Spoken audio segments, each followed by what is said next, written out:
ನಮಸ್ಕಾರ ವೀಕ್ಷಕರೇ, ನವಯುಗ ವರ್ಸಸ್ ಸ್ಥಳೀಯರು ವಿಶೇಷ ಕಾರ್ಯಕ್ರಮಕ್ಕೆ ನಿಮಗೆಲ್ಲ ಸ್ವಾಗತ. ನಾನು ಆದಿತ್ಯ. ವೀಕ್ಷಕರೇ, ಎರಡು ಟೋಲ್ಗಳು, ಹೆಜಮಾಡಿ ಟೋಲ್ ಹಾಗೂ ಸಾಸ್ತಾನ ಟೋಲ್ ತೀವ್ರ ಒಂದು ಆಕ್ರೋಶಕ್ಕೆ, ಪ್ರತಿಭಟನೆಗೆ ಸಾಕ್ಷಿಯಾದಂಥ ಟೋಲ್ ಗೇಟ್ಗಳಂತ ಹೇಳ್ಬೋದು. ಹಲವಾರು ವರ್ಷಗಳಿಂದ ಪ್ರತಿಭಟನೆ ನಡೀತಾನೇ ಇದೆ. ಆದರೆ ಜನರ ಸಮಸ್ಯೆಗೆ ಸೂಕ್ತವಾದ ಪರಿಹಾರ ಇದುವರೆಗೆ ದೊರಕಲಿಲ್ಲ. ಆದರೆ ನಿನ್ನೆ ನಡೆದಂಥ ಒಂದು ಪ್ರತಿಭಟನೆ ತೀವ್ರ ಒಂದು ಚರ್ಚೆಗೆ ಕಾರಣವಾದಂಥ ಒಂದು ಪ್ರತಿಭಟನೆ ಅಂತ ಹೇಳ್ಬೋದು. ಇಷ್ಟು ವರ್ಷದಲ್ಲಿ ಏನು ಒಂದು ಪ್ರತಿಭಟನೆ ನಡೀತು, ಅದರಲ್ಲಿ ಕೊಂಚ ಮಟ್ಟದ ಒಂದು ಯಶಸ್ಸಿಗೆ ಈ ಒಂದು ಪ್ರತಿಭಟನೆ ಕಾರಣ ಆಯಿತು ಅಂತಲೇ ಹೇಳ್ಬೋದು. ಯಾಕಂದರೆ ಹಲವಾರು ರಾಜಕಾರಣಿಗಳಾಗಿರ್ಬೋದು, ಜನಪ್ರತಿನಿಧಿಗಳಾಗಿರ್ಬೋದು, ನಿನ್ನೆ ನಡೆದಂಥ ಒಂದು ಕೋಟಾ ಬಂದ್, ಸಾಸ್ತಾನ ಟೋಲ್ ಗೇಟ್ ವಿರೋಧ ನಡೆದಂಥ ಒಂದು ಕೋಟಾ ಬಂದಲ್ಲಿ ಭಾಗವಹಿಸಿ ಸ್ವಲ್ಪ ಮಟ್ಟಿಗೆ ಯಶಸ್ವಿ ಮಾಡುವುದರಲ್ಲಿ ಸಫಲರಾದರು ಅಂತ ಹೇಳ್ಬೋದು. ಇದೇ ಈ ಹೊತ್ತಿನ ವಿಶೇಷ. ಇದರ ಬಗ್ಗೆ ಮಾತಾಡೋಕೆ ನಮ್ಮೊಂದಿಗೆ ನಮ್ಮ ಅತಿಥಿಗಳಿದ್ದಾರೆ. ಮೊದಲು ಅವರನ್ನು ಈ ಕಾರ್ಯಕ್ರಮಕ್ಕೆ ಸ್ವಾಗತಿಸೋಣ.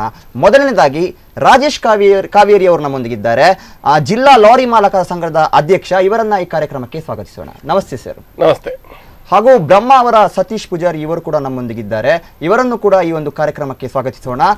ತಾಲೂಕು ಟೋಲ್ ಹೋರಾಟ ಸಮಿತಿಯ ಒಂದು ಅಧ್ಯಕ್ಷ, ಇವರನ್ನು ಕೂಡ ಕರೆಯೋಣ, ಸ್ವಾಗತಿಸೋಣ ಈ ಕಾರ್ಯಕ್ರಮಕ್ಕೆ. ನಮಸ್ತೆ. ಮೊದಲನೇದಾಗಿ ರಾಜೇಶ್ ಅವರೇ, ನಿನ್ನೆ ನಡೆದಂತ ಒಂದು ಪ್ರತಿಭಟನೆ ಯಾವ ರೀತಿಯ ಒಂದು ಪ್ರತಿಕ್ರಿಯೆ ವ್ಯಕ್ತವಾಯಿತು, ಯಶಸ್ವಿ ಆಯ್ತಾ ಅನ್ನೋ ಒಂದು ಪ್ರಶ್ನೆ. ಇಡೀ ಜಿಲ್ಲೆಯಲ್ಲಿ ಈ ರೀತಿಯ ಹೋರಾಟ ಆಗಲಿರಲಿಲ್ಲ. ಹೋರಾಟ ಮಾಡುವಾಗ ಬೇರೆ ಬೇರೆ ಲಕ್ಷಣಗಳು ಹಿಂದೆ ಇತ್ತು. ರಾಜಕೀಯ ಹೋರಾಟ ಆದಾಗೆಲ್ಲ ಜನರನ್ನ ಬಸ್ ಮೂಲಕ ದುಡ್ಡು ಕೊಟ್ಟು ಕರ್ಕೊಂಡು ಬರುವಂಥ ಹೋರಾಟ. ಮತ್ತೆ ಇತ್ತಿತ್ತಲೆಗೆ ವಾಟ್ಸಪ್ಪಲ್ಲಿ ಮತ್ತು ಫೇಸ್ಬುಕ್ಕಲ್ಲಿ ಮಾತ್ರ ಹೋರಾಟ ಆಗ್ತದೆ. ಬೆಳಗಿನ ಆ ಸ್ಥಳದಲ್ಲಿ ಜನ ಕೇಳಿದ್ರೆ ಜನ ಇರೋದಿಲ್ಲ. ಆದರೆ ನಿನ್ನೆ ಸಂಜೆಗೆ ವಾಟ್ಸಪ್ಪಲ್ಲಿ ಫೇಸ್ಬುಕ್ಕಲ್ಲಿ ಭಾರಿ ಹೋರಾಟ ಆಗುತ್ತೆ. ಇದು ಹಾಗಾಗಲಿಲ್ಲ. ಯಾವ ಕಾರಣಕ್ಕೂ ಜನ ಬರೋದಿಲ್ಲ ಅಂತ ಹೇಳಲೇ ಇಲ್ಲ. ಸುಮಾರು ರಾಜಕೀಯ ಭಾಷೆಯಲ್ಲಿ 10,000 ಇರ್ಬೋದು, ನಾನು ಹಾಗಾಗಿ ಹೇಳೋದಿಲ್ಲ, ನೀವು ವರದಿಗಾರರಲ್ಲೇ ಇದ್ದಾರಲ್ಲಿ. 5,000ಕ್ಕೂ ಮಿಕ್ಕಿದ ಜನ ಅಲ್ಲಿದ್ದಾರೆ. ಯಾರಿದ್ದಾರೆ ಕೇಳಿದರೆ ನೊಂದವರಿದ್ದಾರೆ, ಕಷ್ಟದಲ್ಲಿದ್ದವರಿದ್ದಾರೆ, ತನ್ನ ಎಲ್ಲವನ್ನ ಕಳ್ಕೊಂಡಂಥ ಆ ಪ್ರದೇಶದ ಜನರಿದ್ದಾರಲ್ಲಿ. ಯಾರು VIP ಗಳು, ಯಾರು AC ಕಾರಲ್ಲಿ ತಿರುಗುವವರು, ಯಾರು ದೊಡ್ಡ ದೊಡ್ಡ ಹೆಸರನ್ನು ಇಟ್ಕೊಂಡಂಥ ವ್ಯಕ್ತಿಗಳು ಅಲ್ಲಿ ಇರಲಿಲ್ಲ. ಕಷ್ಟದಲ್ಲಿದ್ದಂಥ ಮನಸ್ಸುಗಳು ಅಲ್ಲಿತ್ತು. ಆ ಕಾರಣಕ್ಕಾಗಿ ಹೋರಾಟ ಚೆನ್ನಾಗಿತ್ತು. 1 ಗಂಟೆವರೆಗೆ ಹೋರಾಟ ಚೆನ್ನಾಗಿತ್ತು. ಮತ್ತೆ ಮುಂದೆ ಹೇಳ್ತೇನೆ. ಓಕೆ. ಸತೀಶ್ ಅವರೇ, ನಿನ್ನೆ ನಡೆದಂಥ ಒಂದು ಹೋರಾಟ ಹಲವಾರು ಸನ್ನಿವೇಶಗಳಿಗೆ ಕಾರಣವಾಯಿತು, ಸಾಕ್ಷಿಯಾಯಿತು ಅಂತ ಹೇಳ್ಬೋದು. ನಿಮ್ಮ ಪ್ರಕಾರ ನಿನ್ನೆ ನಿಮ್ಮ ಹೋರಾಟದ ನಿಲುವು ಸ್ಪಷ್ಟತೆಯಿಂದ ಕೂಡಿತ್ತ, ಅಥವಾ ನಿಮ್ಮ ಎಜೆಂಡಾ ಪ್ರೂವ್ ಆಯ್ತಾ? ನಿನ್ನೆ ದಿವಸಕ್ಕೆ ನೀವು ಪ್ರತಿಭಟನೆಯ ಒಂದು ಏನು ನಿಲುವನ್ನು ಹೊಂದಿದ್ರಿ ಅದು ಸರಿ ಹೋಗುವಲ್ಲಿ ಕಾರಣವಾಯ್ತಾ ಅಂತ ಅನಿಸುತ್ತಾ ನಿಮಗೆ? ನಿಜವಾಗಿ ಹೇಳಬೇಕನ್ನಿಸುತ್ತೆ, ಅಜೆಂಡಾ ಪ್ರಾರಂಭದಿಂದಲೂ ಸರಿಯಾಗಿತ್ತು. ಹೋರಾಟಗಾರರ ಅಜೆಂಡಾ ಕ್ಲಿಯರ್ ಆಗಿದೆ. 20 ಕಿಲೋಮೀಟರ್ ವ್ಯಾಪ್ತಿಯಲ್ಲಿ ಪ್ರಾರಂಭದಲ್ಲಿ K20ಗೆ ಸಂಪೂರ್ಣವಾಗಿ, ಕಡೆಗೆ 20 ಕಿಲೋಮೀಟರ್ ವ್ಯಾಪ್ತಿಯಲ್ಲಿ ಅದು ಕೊಡಿ ಅನ್ನೋದು ಅವ್ರ ಬೇಡಿಕೆ. ಆ ನಿಟ್ಟಿನಲ್ಲಿ ಹೋರಾಟಗಳು ಮಾಡ್ತಾ ಬಂದು, ಇವರು ಕಾವೇರಿಯವರು ಹೇಳಿದಾಗಿನೇ ಬೆಳಿಗ್ಗೆಯಿಂದ 1 ಗಂಟೆ ತನಕ ಒಳ್ಳೆಯ ರೀತಿಯ ಹೋರಾಟಗಳು. ಅದಕ್ಕೆ ಸ್ಥಳೀಯವಾಗಿ ಎಲ್ಲರ ಸ್ಪಂದನೆ, 130 ವಿವಿಧ ಸಂಘ ಸಂಸ್ಥೆಗಳ ಒಟ್ಟಾಗಿ ಹೋರಾಟ ಮಾಡೋದಂಥದ್ದು ಹೆಚ್ಚು ಉಡುಪಿ ಜಿಲ್ಲೆಯಲ್ಲಿ ನಾವು ಕಂಡಾಗಿಲ್ಲ, ಇತಿಹಾಸದಲ್ಲಿಲ್ಲ. ಅಷ್ಟು ಒಳ್ಳೆಯ ರೀತಿಯ ಹೋರಾಟಗಳು, ಒಮ್ಮತದ ಹೋರಾಟಗಳು ನಡೆದಿದೆ.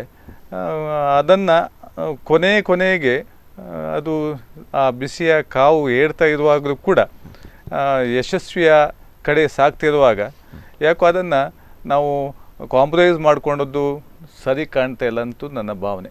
5 ಕಿಲೋಮೀಟ್ರು ಕ್ಕಿಂತ ಹೆಚ್ಚು ಬಹುಶಃ ಇನ್ನೂ ಪಟ್ಟು ಹಿಡಿದಿದೆ. ಯಾಕಂದರೆ ಅಲ್ಲಿ ಸೇರುವ ಜನ, ಅಲ್ಲಿ ಸೇರುವಂಥ ಎಲ್ಲರ ಒಂದು ಅಭಿಪ್ರಾಯ ಏನಂತ ಹೇಳಿದರೆ, ಇದು ತುಂಬ ಸಮಯದ ಬೇಡಿಕೆ, ಅತಿ ಅಗತ್ಯದ ಬೇಡಿಕೆ, ಜನರೆಲ್ಲ ಸಫರ್ ಆಗಿದ್ದಾರೆ. ಹಾಗಾಗಿ ಅಲ್ಲಿ ಎಲ್ಲ ಒಂದು ರೀತಿಯ ಅಭಿಪ್ರಾಯಗಳಿತ್ತು. ಅದನ್ನು ಕ್ರೋಢೀಕರಣ ಮಾಡಿಕೊಂಡು ಸಾಗ್ತಿರುವಾಗ ಕೊನೆಯ ಹಂತದಲ್ಲಿ ಅದನ್ನು ಸ್ವಲ್ಪ ಸಡಿಲಿಕೆ ಮಾಡಿರುವಂಥದ್ದು ಕ್ಕಿಂತ ಹೆಚ್ಚಾಗಿ ಇನ್ನೂ ಹೆಚ್ಚಿಗೆ ಅದನ್ನು ಮುಂದುವರ್ಸ್ಕೊಂಡು ಹೋಗಿದ್ರೆ ಏನಾಗುತ್ತೆ, ನೀವು ನೋಡ್ತಿದ್ದೀರಿ ಉತ್ತರ ಕನ್ನಡ ಅಥವಾ ಬೆಂಗಳೂರು ಭಾಗದಲ್ಲಿಯೂ ಈ ಕಾವೇರಿ ಹೋರಾಟಗಳು ಅಥವಾ ಬೇರೆ ಹೋರಾಟಗಳನ್ನು ಗಮನಿಸಿದ್ದೀರಿ, ರೈತರ ಹೋರಾಟಗಳನ್ನು.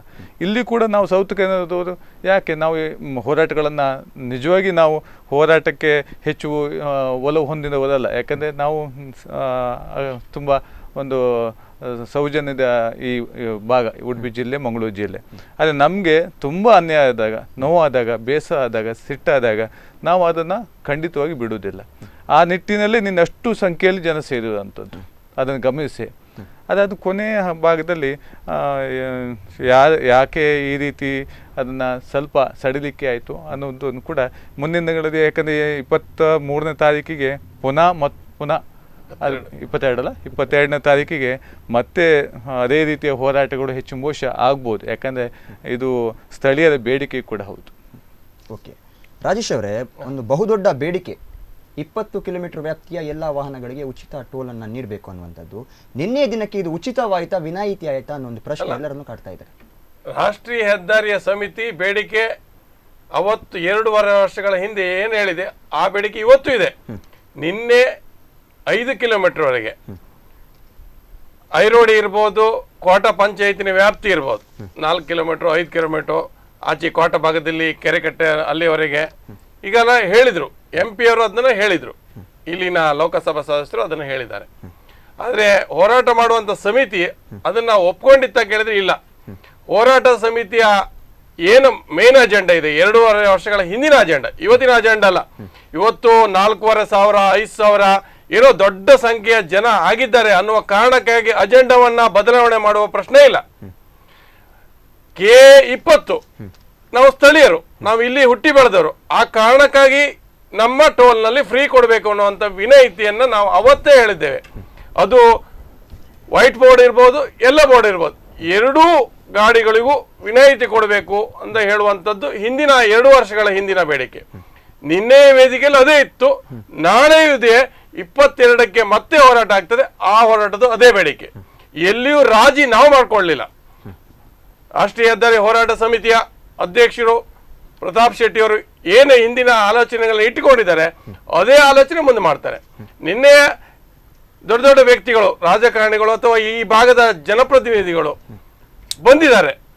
ಬರಬಾರ್ದನ್ನು ನಾವು ಹೇಳೋದಿಲ್ಲ, ಬಂದಿದ್ದಾರೆ. ಇಷ್ಟು ದಿವಸ ಅವ್ರಿಗೆ ಗೊತ್ತಿಲ್ಲ ಎಲ್ಲಿದ್ರು ಅಂತ ಗೊತ್ತಿಲ್ಲ, ಬಂದಿದ್ದಾರೆ. ಬಂದು ಅವ್ರು ಏನೋ ಹೇಳಿದ್ದಾರೆ, ಅವ್ರ ಬಾಯಲ್ಲಿ ಹೇಳಿದ್ದಾರೆ, ನಾವು ಒಪ್ಕೊಳ್ಳೇಬೇಕು. ಯಾಕಂದ್ರೆ ಈ ಜಿಲ್ಲೆಯನ್ನ ಹತ್ತಿರದಿಂದ ನೋಡಿದವ್ರು ಏನೋ ಬಹುಶಃ ಅವರು ಜಿಲ್ಲೆಯ ಸಮಸ್ಯೆಗಳೆಲ್ಲ ಅವ್ರಿಗೆ ಗೊತ್ತಿರುತ್ತೆ. ಹಾಗಾಗಿ ಅವ್ರು ಏನೋ ಅಲ್ಲಿ ವೇದಿಕೆಯಲ್ಲಿ ಹೇಳಿದ್ದಾರೆ, 5 ಕಿಲೋಮೀಟರ್ ಕೊಡ್ತೇವೆ, ಅದು ಕೊಡ್ತೇವೆ, ಇದು ಕೊಡ್ತೇವೆ ಹೇಳುವಂಥದ್ದು ಮಾತು ಹೇಳಿದ್ದಾರೆ. ಆನಂತರ ಟೋಲಿಗೆ ಮುತ್ತಿಗೆ ಹಾಕುವಂಥದ್ದು ಆಗಿದೆ, ಬಂಧನ ಆಗಿದೆ. ನಮ್ಮನ್ನೆಲ್ಲ ಕರ್ಕೊಂಡು ಹೋದ್ರು, ಅರೆಸ್ಟ್ ಮಾಡಿದ್ರು, ಬಿಡುಗಡೆ ಮಾಡಿದ್ರು. ಆದರೆ ಇವತ್ತಿನ ಪರಿಸ್ಥಿತಿ ಏನಾಗಿದೆ ಕೇಳಿದ್ರೆ, ನಿನ್ನೆ ವೇದಿಕೆಯಲ್ಲಿ ಏನು ಹೇಳಿದ್ದಾರೆ, ಈ ಲೋಕಸಭಾ ಸದಸ್ಯರು ಇರ್ಬೋದು, ಈ ಭಾಗದ MLAಗಳು ಇರ್ಬೋದು, ಜಿಲ್ಲಾಡಳಿತ ಇರ್ಬೋದು, ಪೊಲೀಸ್ ವರಿಷ್ಠಾಧಿಕಾರಿಗಳು ಏನು ಹೇಳಿದ್ದಾರೆ ಅದನ್ನೇ ಇವತ್ತು ಟೋಲ್ ಗೇಟಲ್ಲಿ ಆಗ್ತಾ ಇಲ್ಲ. ಹಾಗಾದ್ರೆ ಈ ಟೋಲ್ ಗೇಟಲ್ಲಿ ಏನಾಗ್ತದೆ ಅನ್ನೋ ನೀವು ಪ್ರಶ್ನೆ ಮಾಡಬೇಕು. ಜಿಲ್ಲಾಡಳಿತಕ್ಕೆ ಬೆಲೆ ಕೊಡೋದಿಲ್ಲ, ರಾಜಕಾರಣಿಗಳಿಗೆ ಬೆಲೆ ಕೊಡೋದಿಲ್ಲ, ಯಾರಿಗೂ ಬೆಲೆ ಕೊಡೋದಿಲ್ಲ ಅನ್ನೋದಾದ್ರೆ, ನಿನ್ನೆ ಅಂತ ದೊಡ್ಡ ಮಾಬಿನಲ್ಲೂ ಇಂಥ ಪ್ರಕಟಣೆ ಹೊರಗಡೆ ಬಂದಾಗ ಅದನ್ನ ಒಪ್ಕೊಳ್ಬೇಕಲ್ಲ ನಮ್ಮ ಈಗ ಕಂಪನಿಯವರು. ಇನ್ನು ಒಪ್ಕೊಂಡಾಗಿಲ್ಲ, ಇನ್ನೂ ವಸೂಲಿ ಆಗ್ತಾ ಇದೆ. ರೌಡಿಗಳನ್ನ ಇಟ್ಕೊಂಡು ವಸೂಲಿ ಮಾಡ್ತಾ ಇದ್ದಾರೆ. ಇವತ್ತು ನನ್ನ ಸ್ನೇಹಿತರು ತುಂಬಾ ಜನ ಫೋನ್ ಮಾಡ್ತಾ ಇದ್ದಾರೆ, ನೀವು ನಿನ್ನೆ ಹೋರಾಟ ಮಾಡಿದ್ರಿ, ಇವತ್ತು ನಮ್ಗೆ ಬಿಡ್ತಾ ಇಲ್ಲ. ಯಾವ ಕಾರಣಕ್ಕೂ ನಾನು ಹೇಳಿದ್ದೇನೆ, ಪ್ರತಾಪ್ ಶೆಟ್ಟರು ಹಾಗೆ ಹೇಳಿರ್ಬೋದು, ನಾನು ಹೇಳಿದ್ದೇನೆ, ನೀವು 5 ಕಿಲೋಮೀಟರ್ 6 ಕಿಲೋಮೀಟರ್ ಆ ನಿಗದಿ ನಮಗೆ ಬೇಡ, ನಾವು K20 ವೆಹಿಕಲ್ ಕೊಡೋದೇ ಇಲ್ಲ ಅಂದ್ರೆ ಕೊಡೋದಿಲ್ಲ. ಯಾಕಂದ್ರೆ ನಾವು ಸ್ಥಳೀಯರು, ನಮಗೆ ಕಷ್ಟ ಆಗಿದೆ. ನಮಗೆ ಕಷ್ಟ ಆಗೋದಕ್ಕಿಂತ ಬಡವರಿಗೆ, ಎಲ್ಲ ಬೋರ್ಡ್ ವೆಹಿಕಲ್ ನೋಡಿ ಅವ್ರಿಗೆ ಕಷ್ಟ ಆಗ್ತದೆ, ಅವ್ರು ಕೊಡಬಾರ್ದು. ಅವ್ರು ಕೊಡೋದೇ ಇಲ್ಲ.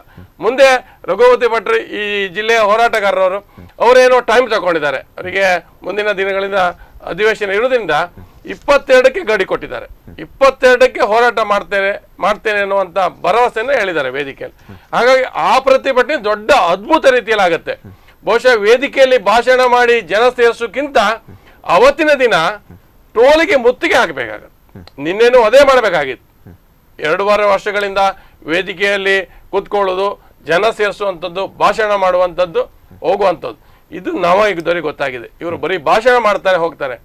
ಇದ್ರ ಹಿಂದೆ ನಾವು ಹಾಗೆ ಆಲೋಚನೆ ಆಗಿತ್ತು, ಟೋಲಿಗೆ ಮುತ್ತಿಗೆ ಹಾಕಬೇಕು, ಒಂದಿಷ್ಟು ಸಮಯ ರಾಷ್ಟ್ರೀಯ ಹೆದ್ದಾರಿಯನ್ನು ಬಂದ್ ಮಾಡಬೇಕನ್ನೋ ಆಲೋಚನೆ ನಮಗಿತ್ತು.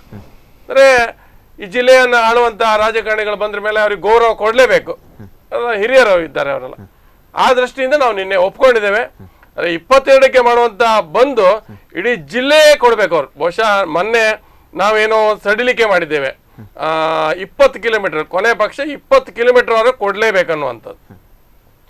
ಅವರು ಅದಕ್ಕೆ ಒಪ್ಕೊಳ್ಳದೆ 3 ಕಿಲೋಮೀಟರ್ ಕೊಡ್ತೇವೆ, 4 ಕಿಲೋಮೀಟರ್ ಕೊಡ್ತೇವೆ, 5 ಕಿಲೋಮೀಟರ್ ಕೊಡ್ತೇವೆ ಇಂಥದ್ದೆಲ್ಲ ಹೇಳುತ್ತಾ ಇದ್ದಾರೆ. ಹಾಗಾದ್ರೆ ನಾವೇನು ನಿನ್ನೆ ಆಲೋಚನೆ ಮಾಡಿದ್ದೇವೆ ಅದನ್ನ ಹಿಂದೆ ಬರ್ತೇವೆ. ನಮ್ಮ ಮುಂದಿನ ಬೇಡಿಕೆ ಈ ಜಿಲ್ಲೆಯ 20 K20 ಆ ವೆಹಿಕಲ್ಗಳಿಗೆ, ಅದು ವೈಟ್ ಬೋರ್ಡ್ ಇರ್ಬೋದು, ಎಲ್ಲ ಬೋರ್ಡ್ ಇರ್ಬೋದು, ಎಲ್ಲ ವೆಹಿಕಲ್ಗೂ ಫ್ರೀ ಬಿಡಬೇಕು. ಬಿಡೋದಿಲ್ಲ, ಹೋರಾಟವನ್ನು ಮುಂದುವರಿಸ್ತೇವೆ. ನಿನ್ನೆ ರಾತ್ರಿ ನನಗೆ ಕುಂದಾಪುರದಿಂದ, ತುಂಬಾ ನಿಮ್ಮ ಊರಿನ ಬ್ರಹ್ಮವರದಿಂದ ಫೋನ್ ಬಂದಿದೆ. ಕೋಟೇಶ್ವರದ ತುಂಬಾ ಸ್ನೇಹಿತರು, ಯಾಕಂದ್ರೆ ನಿನ್ನೆ ಹೋರಾಟಕ್ಕೆ ಆ ಭಾಗದಿಂದ ತುಂಬಾ ಜನ ಬಂದಿದ್ದಾರೆ. ಅವರೆಲ್ಲ ಫೋನ್ ಮಾಡ್ತಾ ಹೇಳ್ತಾರೆ, ರಾಜೇಶ್ವರಿ ನಾವು ಇಷ್ಟು ದಿವಸ ನಿಮ್ಮೊಟ್ಟಿಗೆ ಇದ್ದೇವೆ, ನಿನ್ನೆ ಸಹ ನಿಮ್ಮೊಟ್ಟಿಗೆ ಇದ್ದೇವೆ ನಾವು, ಆದ್ರೆ 5 ಕಿಲೋಮೀಟರ್ಗೆ ಆಯ್ತು, ನಮ್ಗೆ ಅನ್ಯಾಯ ಆಯ್ತಲ್ಲ ಅನ್ನುವಂತ ಮಾತಾಡಿದ್ರು. ನಾನು ಬೇಜಾರು ಮಾಡಬೇಡಿ, ಹೋರಾಟ ಇಲ್ಲಿಗೆ ನಿಲ್ಲೋದಿಲ್ಲ, ಇದನ್ನ ನಾವು ಒಪ್ಕೊಳ್ಳಿಲ್ಲ, ಹೋರಾಟ ಸಮಿತಿ ಒಪ್ಕೊಳ್ಳಿಲ್ಲ. ಬೇರೆ ಬೇರೆ ರಾಜಕಾರಣಿಗಳು ಹೇಳಿರ್ಬೋದು ಈ ಮಾತನ್ನ, ನಾವು ಒಪ್ಕೊಳ್ಳಿಲ್ಲ. ನಮ್ಮ ಹೋರಾಟ ನಿರಂತರ ಇರ್ತದೆ, ಟೋಲ್ ಕೊಡೋದಿಲ್ಲ. ಇದನ್ನೇ ನಾವು ಈ ಶಬ್ದವನ್ನೇ ಉಚ್ಚರಿಸಬೇಕು ಅನ್ನೋ ಮಾತನ್ನು ನಾವು ಹೇಳಿದ್ದೇವೆ. ಎಸ್, ಒಂದು ಕರೆ ಇದೆ, ಕರೆಯನ್ನ ಸ್ವೀಕರಿಸೋಣ. ಎಸ್, ನಮಸ್ತೆ. ಕರೆ ಹಲೋ, ನಮಸ್ತೆ. ನಮಸ್ತೆ ಸರ್, ನಿಮ್ಮ ಹೆಸರು? ಪ್ರಶಾಂತ್. ಎಲ್ಲಿಂದ ಕರೆ ಮಾಡ್ತಿದ್ದೀರಾ ಸರ್? ಎಸ್, ನಿನ್ನೆ ಒಂದು ಪ್ರತಿಭಟನೆ ನಡೆದಿರುವಂತದ್ದು ಕೊಂಚ ಮಟ್ಟಿಗೆ ಯಶಸ್ವಿಯಾಗಿದೆ ಅಂತ ಹೇಳ್ಬಹುದು. ಇದರ ಬಗ್ಗೆ ನಿಮ್ಮ ಅಭಿಪ್ರಾಯ ಏನು? ಅಭಿಪ್ರಾಯ ಏನಂತ ಹೇಳಿದ್ರೆ, ಇಲ್ಲಿನ ಹೋರಾಟ ಏನಿದೆ, ಮುಂದಿನ 20 ಕಿಲೋಮೀಟರ್ ಕೊಡ್ಬೇಕನ್ನುವಂತ ಹೋರಾಟ ನಡೀತಾ ಇದೆ. ನಾನು ಹೇಳುದಿಷ್ಟೇ, ಕುಂದಾಪುರ, ಉಡುಪಿ ಹಾಗೂ ಬ್ರಹ್ಮವರ ಭಾಗದಿಂದ ಜನ ಕಿತ್ತೆದ್ದು ಬರಬೇಕು, ಮತ್ತೊಂದು ಬೃಹತ್ ಪ್ರತಿಭಟನೆ ಆಗಬೇಕು. ಈ ನೆಲೆಯಲ್ಲಿ ಎಲ್ಲರೂ ಸಾರ್ವಜನಿಕರು ಒಟ್ಟಾಗಿ ಹೋರಾಟವನ್ನು ಮಾಡುವ ಅನಿವಾರ್ಯತೆ ಇದೆ. ಮತ್ತೆ ಸುಂಕದ ಕಟ್ಟೆಯಲ್ಲಿ ಏನಾಗ್ತಾ ಇದೆ ಅಂದ್ರೆ, ಪೊಲೀಸರು ನಿಲ್ಲಿಸಿಕೊಂಡು ವಸೂಲಿಬಾಜಿ ಮಾಡುವಂತ ಕಾರ್ಯ ಪ್ರಾರಂಭ ಆಗ್ತಾ ಇದೆ. ನಾನು ಹೇಳುದಿಷ್ಟೇ, ಏನು ಪೊಲೀಸರಿದ್ದಾರೆ ಅವರಿರುವುದು ಸಾರ್ವಜನಿಕ ರಕ್ಷಣೆಗಾಗಿ. ಈ ಮೊನ್ನೆ ಸಾಧಾರಣ ಒಂದು 10 ದಿನದಿಂದ ಪೊಲೀಸರು ಇಲ್ಲ ನೆಲೆಸಿದ್ದಾರೆ. ಎಲ್ಲಾ ಸ್ಟೇಷನ್ ನ ಸರ್ಕಲ್ ನವರು, SIಗಳು, ASI, PSI ಎಲ್ಲರೂ ಇಲ್ಲಿ ಬಂದು ನಿಂತಿದ್ದಾರೆ. ಹಾಗಾದ್ರೆ ಸ್ಟೇಷನ್ ಅಲ್ಲಿ ಸಮಸ್ಯೆಗಳು ಸಾರ್ವಜನಿಕ ಸಮಸ್ಯೆಗಳನ್ನು ಆಲಿಸಬೇಕಾದಂತ ಪೊಲೀಸರು ಟೋಲ್ ನಲ್ಲಿ ಕಾಯುವುದು ಅಂತ ಹೇಳಿದ್ರೆ ಇದು ದೊಡ್ಡ ದೌರ್ಭಾಗ್ಯ. ಸರ್ಕಾರ ಆಗಲಿ, ನವಯುಗ ಕಂಪನಿ ಆಗಲಿ ಈ ಇಲಾಖೆನ ದುರ್ಬಳಕೆ ಮಾಡಿಕೊಂಡಿದೆ ಅಂತ ಹೇಳಲಿಕ್ಕೆ ಇಷ್ಟಪಡ್ತೇನೆ ನಾನು. ಇದು ಖಂಡನೀಯ ವಿಷಯ. ಇದು 24 ಗಂಟೆ ಪೊಲೀಸರು ಬಂದು ಟೋಲ್ ಗೇಟ್ ಕಾಯುವುದಾದ್ರೆ ಹಾಗಾದ್ರೆ ಇದು ಏನು ನ್ಯಾಯ? ಇದು ಸರ್ಕಾರ ಇದ್ರ ಬಗ್ಗೆ ಗಮನ ಹರಿಸಬೇಕು. ಸಾರ್ವಜನಿಕರಿಗೆ ಯಾವ ಉದ್ದೇಶದಿಂದ ಇಲ್ಲಿ ಹೋರಾಟ ಮಾಡ್ತಿದ್ದಾರೆ, ಅವರ ಬೇಡಿಕೆ ಏನು, ಅದಕ್ಕೆ ಸ್ಪಂದಿಸಬೇಕಾದ ಸರ್ಕಾರದ ಕರ್ತವ್ಯ. ಇದನ್ನ ನಾನು ಹೇಳಲಿಕ್ಕೆ ಇಷ್ಟಪಡ್ತೇನೆ. ಎಸ್, ಧನ್ಯವಾದ ನಿಮ್ಮೆಲ್ಲ ಅಭಿಪ್ರಾಯಕ್ಕಾಗಿ. ಅವರೊಂದು ಮಾತಾಡಿದ್ರು, ಪೊಲೀಸ್ನವರು ಹೀಗೆ ಮಾಡ್ತಾರೆ ಅನ್ನೋಂತ.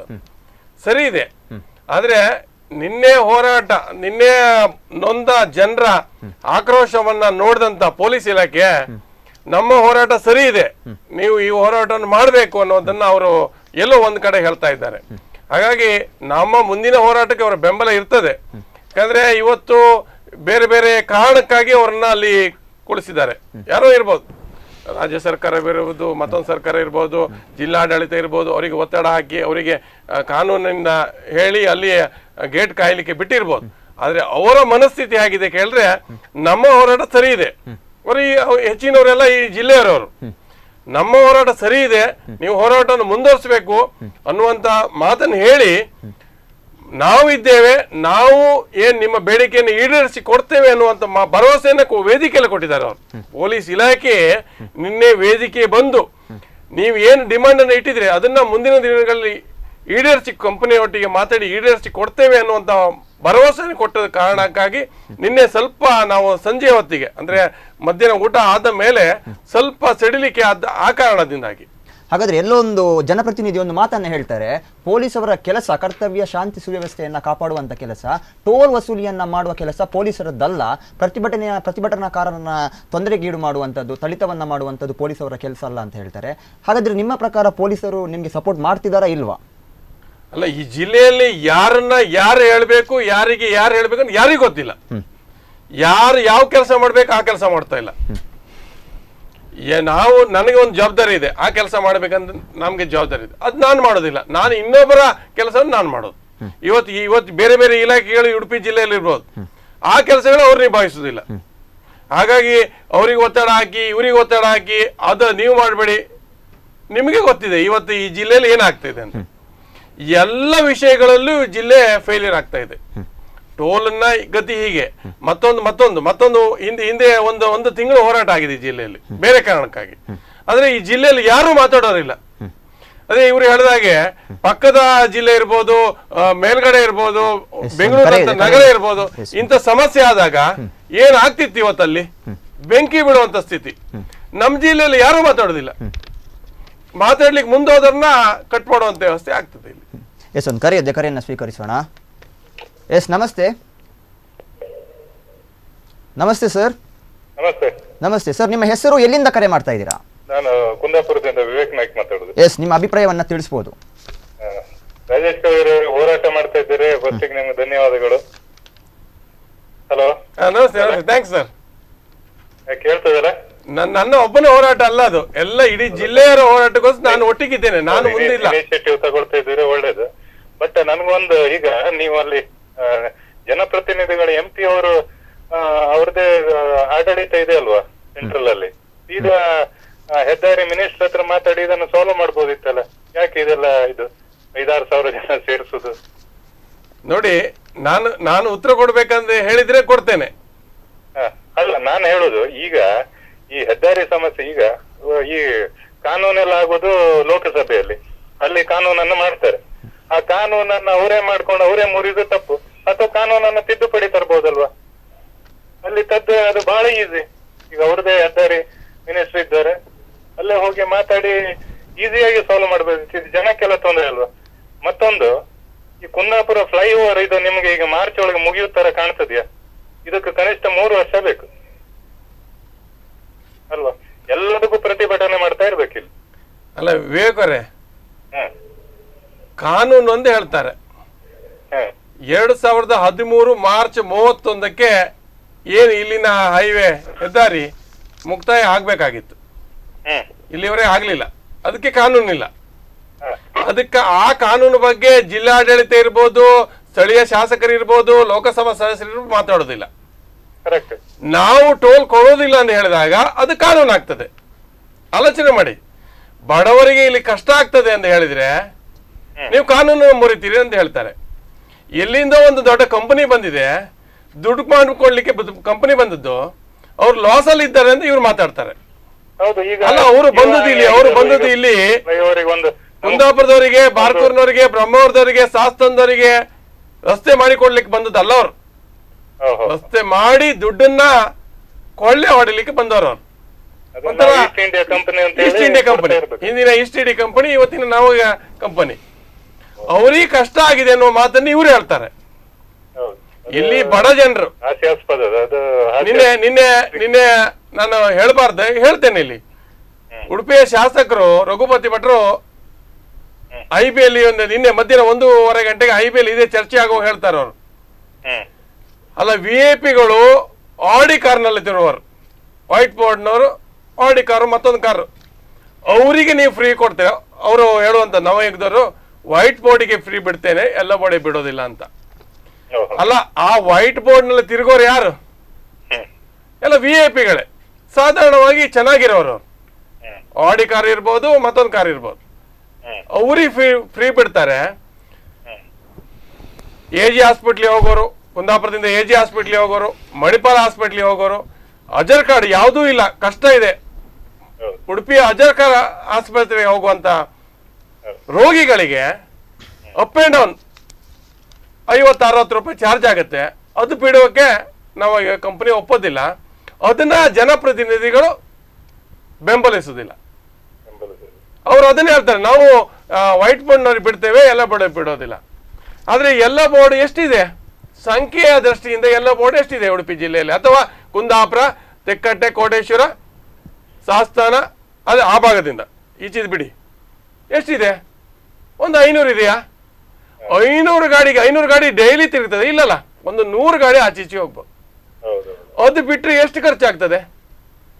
ಆಯ್ತು, ಈ ಕಂಪನಿ ಲಾಸ್ ಅಲ್ಲಿ ಇದೆ ಅನ್ನುವಂಥದ್ದು ನಿನ್ನೆಯ ಭಾಷಣದಲ್ಲಿ, ವೇದಿಕೆಯ ಭಾಷಣದಲ್ಲಿ ಈ ಭಾಗದ ಸಂಸದರು ಹೇಳ್ತಾರೆ. ನನಗೆ ಅವ್ರ ಬಗ್ಗೆ ಗೌರವ ಇದೆ, ಹೋರಾಟ ಮಾಡಿದ್ರು, ಅವರು ಚೆನ್ನಾಗಿ ಹೋರಾಟ ಮಾಡಿದ್ರು. ರಾಜ್ಯ ಸರ್ಕಾರದ ಮಂತ್ರಿ ಆಗಿದ್ದಾಗ, ಹೌದು, ರಾಜ್ಯ ಸರ್ಕಾರದ ಮಂತ್ರಿ ಆಗಿದ್ದಾಗ ಭಾರಿ ಹೋರಾಟ ಮಾಡಿದವರು, ಗೌರವ ಇದೆ. ಆದ್ರೆ ಅವ್ರು ಎಂತ ಮಾತಾಡ್ತಾರೆ ಗೊತ್ತಾ, ಎಲ್ಲಿ ಮಾಡ್ಬೇಕು, ದಾರಿಯಲ್ಲಿ ಅಲ್ಲ, ಸಂಸತ್ತಿನಲ್ಲಿ ಮಾಡ್ಬೇಕು ಅನ್ನೋದು ಅಲ್ಲ, ಅವ್ರು ಎಂತ ಮಾತಾಡ್ತಾರೆ ಗೊತ್ತಾ ವೇದಿಕೆಯಲ್ಲಿ, ಈ ಕಂಪನಿ ಲಾಸ್ ಆಗಿದೆ, ಈ ಕಂಪನಿ ಲಾಸ್ ಆದಾಗ ಸಾರಿಗೆ ಸಚಿವರಾದ ನಿತಿನ್ ಗಡ್ಕರಿ ಅವ್ರ ಹತ್ರ ಮಾತಾಡಿ ಹೆಚ್ಚಿನ ಹಣವನ್ನ ಆ ಕಂಪನಿಗೆ ತೆಗೆಸಿಕೊಡುವಂತ ವ್ಯವಸ್ಥೆ ಮಾಡಿ ವಾಪಸ್ ಕಾಮಗಾರಿಯನ್ನ ಪ್ರಾರಂಭ ಮಾಡಿಸ್ತಾ ಇದ್ದೇನೆ, ಆ ಕಂಪನಿ ಲಾಸ್ ಆಗಿದೆ, ಹಾಗೆಲ್ಲ ಮಾತಾಡ್ತಾರೆ. ನಾನು ಹೇಳುದು, ಒಂದ್ಸಲಿ ಹಣ ತೆಗೆಸಿಕೊಟ್ರಲ್ಲ ಇವರು, ಇನ್ನೊಂದ್ ಸ್ವಲ್ಪ ಹಣ ತೆಗೆಸಿಕೊಟ್ಟು, ಈ ಹಣ ಯಾಕೆ ಕೇಳಿದ್ರೆ, ಈ ಹಣ ಈ ಭಾಗದ ಉಡುಪಿ ಜಿಲ್ಲೆಯ ಟ್ಯಾಕ್ಸಿಗಳಿಗೆ, ಎಲ್ಲ ಬೋರ್ಡ್ಗಳಿಗೆ, ಎಲ್ಲ ಬೋರ್ಡ್ನ ವಾಹನಗಳಿಗೆ ಉಚಿತವಾಗಿ ತಿರುಗಾಡ್ಲಿಕ್ಕೆ ಅವರದ್ದು ತಗೊಳ್ಬೇಡಿ, ನಾವು ಕೇಂದ್ರ ಸರ್ಕಾರದಿಂದ ದುಡ್ಡು ಕೊಡ್ತೇವೆ ಅಂತ ಹೇಳುವ ಮಾತು ಹೇಳ್ಬಾಗಿತ್ತು. ಅದು ನಾನು ಖುಷಿ ಪಡ್ತಿದ್ದೆ. ಅದು ಮಾಡ್ಬೇಕು. ಯಾಕೆ ನಾನು ಸಂಸತ್ತಿಗೆ ಹೋಗಿ ಮಾತಾಡೋಕೆ ಆಗೋದಿಲ್ಲ, ನೀವು ಮಾತಾಡೋಕೆ ಆಗೋದಿಲ್ಲ, ನಮ್ಮ ಪ್ರತಿನಿಧಿ ಅವರು ಹೋಗಿ ಮಾತಾಡ್ಬೇಕು. ಅವ್ರು ಈ ಮಾತನ್ನ ಬಡವರ ಬಗ್ಗೆ ಮಾತಾಡಿದ್ರೆ ನಾನು ಖುಷಿ ಪಡ್ತಿದ್ನೇನು. ಎಸ್, ಧನ್ಯವಾದ ನಿಮ್ಮ ಎಲ್ಲ ಅಭಿಪ್ರಾಯಕ್ಕಾಗಿ. ಇನ್ನೊಂದು ಕಡೆ ಸತೀಶ್ ಅವರೇ ಒಂದು ಮಾತನ್ನು ಹೇಳ್ತಾರೆ, ಈಗಷ್ಟೇ ನಮ್ಮ ಒಬ್ಬ ವೀಕ್ಷಕರು ಕೂಡ ಒಂದು ಮಾತನ್ನು ಹೇಳಿದರು, ಟೋಲ್ ಕಂಪನಿ ಲಾಸಲ್ಲಿದೆ, ಸೊ ಅದರಿಂದಾಗಿ ಈಗ ಇದನ್ನು ಏನು ಟೋಲನ್ನು ನಾವು ಸಂಗ್ರಹಿಸ್ತಿದ್ದೇವೆ ಅನ್ನೋ ಒಂದು ಮಾಹಿತಿಯನ್ನು ನೀಡ್ತಾರೆ. ಎಷ್ಟು ಜನ ರೈತರಾಗಿರ್ಬೋದು ಸಾಲದ ಸುಳಿಯಲ್ಲಿ ಸಿಕ್ಕಿದ್ದಾರೆ, ಇವರ ಮೇಲೆ ಇಲ್ಲದ ಕರುಣೆ ಟೋಲ್ ಕಂಪನಿ ಮೇಲೆ ಯಾಕೆ? ಈಗ ಒಂದು ವಿಷಯ ಹೇಳ್ಬೇಕಂದ್ರೆ, ಯಾರ ವಿರುದ್ಧ ಹೋರಾಟ ಮಾಡ್ತಿರುವಂಥದ್ದು? ಟೋಲ್ ಕಂಪನಿ ವಿರುದ್ಧವಾ, ಸರ್ಕಾರದ ವಿರುದ್ಧವಾ, ರಾಜ್ಯ ಸರ್ಕಾರದ ವಿರುದ್ಧವಾ, ಕೇಂದ್ರ ಸರ್ಕಾರ ವಿರುದ್ಧವಾ ಅನ್ನೋ ಒಂದು ಪ್ರಶ್ನೆ ಜನರಲ್ಲಿ ಕಾಡ್ತಾ ಇದೆ. ಯಾಕಂದ್ರೆ ಎಲ್ಲ ಪ್ರತಿನಿಧಿಗಳು ಒಂದೇ ಕಡೆಯಲ್ಲಿ ಸೇರಿಕೊಂಡು ಪ್ರತಿಭಟನೆಯನ್ನ ಮಾಡ್ತಾ ಇದ್ದಾರೆ. ಆದರೆ ಸರಿಯಾಗಿ ಪರಿಹಾರ ಕೊಡಬೇಕಾದವರು ಯಾರು ಇದಕ್ಕೆ? ಹಾಗಾದ್ರೆ ಇದಕ್ಕೆ ಹಿಂದೆ ಏನಂತ ಹೇಳಿದರೆ, ಹೈವೇಯನ್ನು ಮಾಡುವಂಥ ಸಂದರ್ಭದಲ್ಲಿ ಟೋಲ್ ಕಂಪನಿ ಮತ್ತು ಕೇಂದ್ರ ಸರ್ಕಾರದೊಂದಿಗೆ ಏನು ಅಗ್ರಿಮೆಂಟ್ ಆಗಿರ್ತದೆ, ಅದು ಗೊತ್ತಿರುವಂಥ ವಿಚಾರ. ಕೇಂದ್ರ ಸರ್ಕಾರ ಕೊಡುವಂಥ 600 ಕೋಟಿ, ಇದು ಹೆಚ್ಚು ಬಹುಶಃ 2400 ಕೋಟಿ ಹಿಂದೆ ನಿಗದಿಯಾದಂಥದ್ದು. ಅದು ಎಕ್ಸ್ಟೆನ್ಷನ್ ಆಗಿ ಅದೇ ನೀವು ಹೇಳಿದಾಗೆ ಲಾಸ್ ಆಗಿದೆ ಅಂತ ಹೇಳಿಕೊಂಡು ಮತ್ತೆ 200 ಕೋಟಿಯನ್ನು ಅದಕ್ಕೆ ಸೇರಿಸ್ಕೊಂಡದ್ದು. ಹೀಗೆ 2600 ಕೋಟಿ ಹೋಯಿತು. ಅದು ಇವಾಗ ಏನಂತ ಹೇಳಿದರೆ 50% ವರ್ಕ್ ಮಾಡಿದ್ದೆ ಹೆಚ್ಚು ಬಹುಶಃ ಅದನ್ನು ಬೇರೆ ಕಂಪನಿಗೆ. ಒಂದು ನಿಮಿಷ, ಒಂದು ಕರೆ ಇದೆ, ಕರೆಯನ್ನು ಸ್ವೀಕರಿಸೋಣ. ಎಸ್, ನಮಸ್ತೆ. ಎಲ್ಲಿಂದ ಕರೆ ಮಾಡ್ತಿದ್ದೀರಾ ಸರ್? ನಿಮ್ಮ ಹೆಸರು? ನಮ್ಮ ಹೆಸರು ಸುರೇಶ್ ಬೈ. ಎಲ್ಲಿಂದ ಕರೆ ಮಾಡ್ತಿದ್ದೀರಾ? ಕುಂದಾಪುರ. ಎಸ್, ಈಗ ನಿನ್ನೆ ನಡೆದಂತ ಒಂದು ಟೋಲ್ ಗೇಟ್ ವಿರುದ್ಧ ಪ್ರತಿಭಟನೆ ನಡೆದಿತ್ತು, ಇದರ ಬಗ್ಗೆ ನಿಮ್ಮ ಅಭಿಪ್ರಾಯ ಏನು? ನಾನು ಹೇಳೋದು, ಕಾಲಲ್ಲಿ ಊರವರಿಗೆಲ್ಲ ಫ್ರೀ ಇದು ಬಿಡ್ತಾರೆ, ಊರವರದು ವಾಹನಕ್ಕೆ ಇದು ಟೋಲ್ ತಗೊಳ್ಳುದಿಲ್ಲ. K20ಗೆ ಯಾಕೆ ಟೋಲ್ ತಗೊಳ್ಳೋದು? ಹೌದು, ಇದರ ವಿರುದ್ಧವೇ ಪ್ರತಿಭಟನೆ ನಡೆದಿರುವಂತದ್ದು. ಅದೇ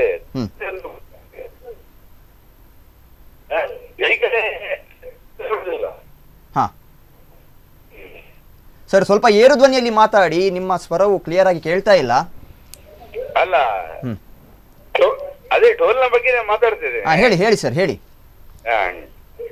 ಮಂಗಳೂರಲ್ಲಿ ಟೋಲ್ ಈ ನಮ್ದು ಉಡುಪಿಯಲ್ಲಿ ಯಾಕೆ ಅಂತ. ಅದೇ ಊರವರಿಗೆ ಒಂದು ಫ್ರೀ ಬಿಡ್ಬೋದಲ್ಲ ಇವರು K20 ಗಾಡಿಗೆ? ಅದೇ ಒಂದು ಪ್ರಶ್ನೆ ಸರ್. ರಘುಪತಿ ಭಟ್ರು ಆದ್ರೂ ಎಂತ ಮಾಡ್ಬೋದು, ಎಲ್ಲಿ ಬರ್ಬೇಕು ಇನ್ನಾಗಿ ಸುರತ್ಕಲಲ್ಲಿ ಅವರನ್ನು ಟೋಲು ಬೇಡ ಅಂತ ಬಿಟ್ಟಿದ್ದಾರೆ. ಅಲ್ಲಿ ರಘುಪತಿ ಭಟ್ರು ಇದ್ದಾರ, ಬಿಡ್ಬೋದಲ್ಲ, ಅಷ್ಟೇ. ಎಸ್, ಧನ್ಯವಾದ ನಿಮ್ಮ ಅಭಿಪ್ರಾಯಕ್ಕಾಗಿ. ಎಸ್, ಸತೀಶ್ ಅವರೇ, ನೀವು ಮಾತಾಡ್ತೀವಿ. ಹಾಗಾಗಿ ಏನಂತ ಹೇಳಿದರೆ, ಈಗ ಆಲ್ರೆಡಿ 70% ವರ್ಕ್ ಆಗಿದೆ ಅನ್ನೋದು ರಿಪೋರ್ಟ್ ಆಗಿದೆ. ಅದನ್ನು ಬೇರೆ ಕಂಪನಿಗೆ ಹಸ್ತಾಂತರ ಮಾಡಲಿಕ್ಕೆ ಆಗುವುದಿಲ್ಲ. ನವಯುಗದವರೇ ಅದನ್ನು ಫಿನಿಶ್ ಮಾಡಿ ಕೊಡಬೇಕು. ಈ ಸರ್ವಿಸ್ ರೋಡು ವಿಚಾರ ಇರಲಿ ಅಥವಾ ರಸ್ತೆ ಹಾಳಾದಾಗ ಅದನ್ನು ದುರಸ್ತಿ ಮಾಡೋ ವಿಚಾರ ಆಗಲಿ, ಎಲ್ಲವನ್ನು ಕೂಡ ಈ ಸಂದರ್ಭದಲ್ಲಿ ಏನಂತ ಹೇಳಿದರೆ 70% ವರ್ಕ್ ಆಗಿ ಹೋಗಿದೆ, ಹಾಗಾಗಿ ನಾವು ಟೋಲನ್ನು ಸಂಗ್ರಹ ಮಾಡ್ತೇವೆ ಅನ್ನೋದು ಅವರ ವಿಚಾರ. ಸಂಗ್ರಹ ಮಾಡುವಂಥದ್ದು ಏನು ಅದಕ್ಕೇನು ಸ್ಥಳೀಯ ವಿರೋಧಿಲ್ಲ. ಆದರೆ ಏನಂತ ಹೇಳಿದರೆ ಇವಾಗಲೇ ಎಲ್ಲರ ಒತ್ತಾಯ ಅಂತ ಹೇಳಿದರೆ ನಾವು ಹೈವೇ ಆದಾಗ ಹೆಚ್ಚಾಗಿ ಸಫಲರಾದವರು ಸ್ಥಳೀಯರೇ. ಜಾಗ ಬಿಟ್ಟು ಕೊಟ್ಟಿರ್ಬೋದು ಅಥವಾ ಎಲ್ಲ ವಿಚಾರದಲ್ಲಿ ಕೂಡ ಸ್ಥಳೀಯವಾಗಿ ನಾವು ಹೆಚ್ಚು ಸಫಲರಾದವರು.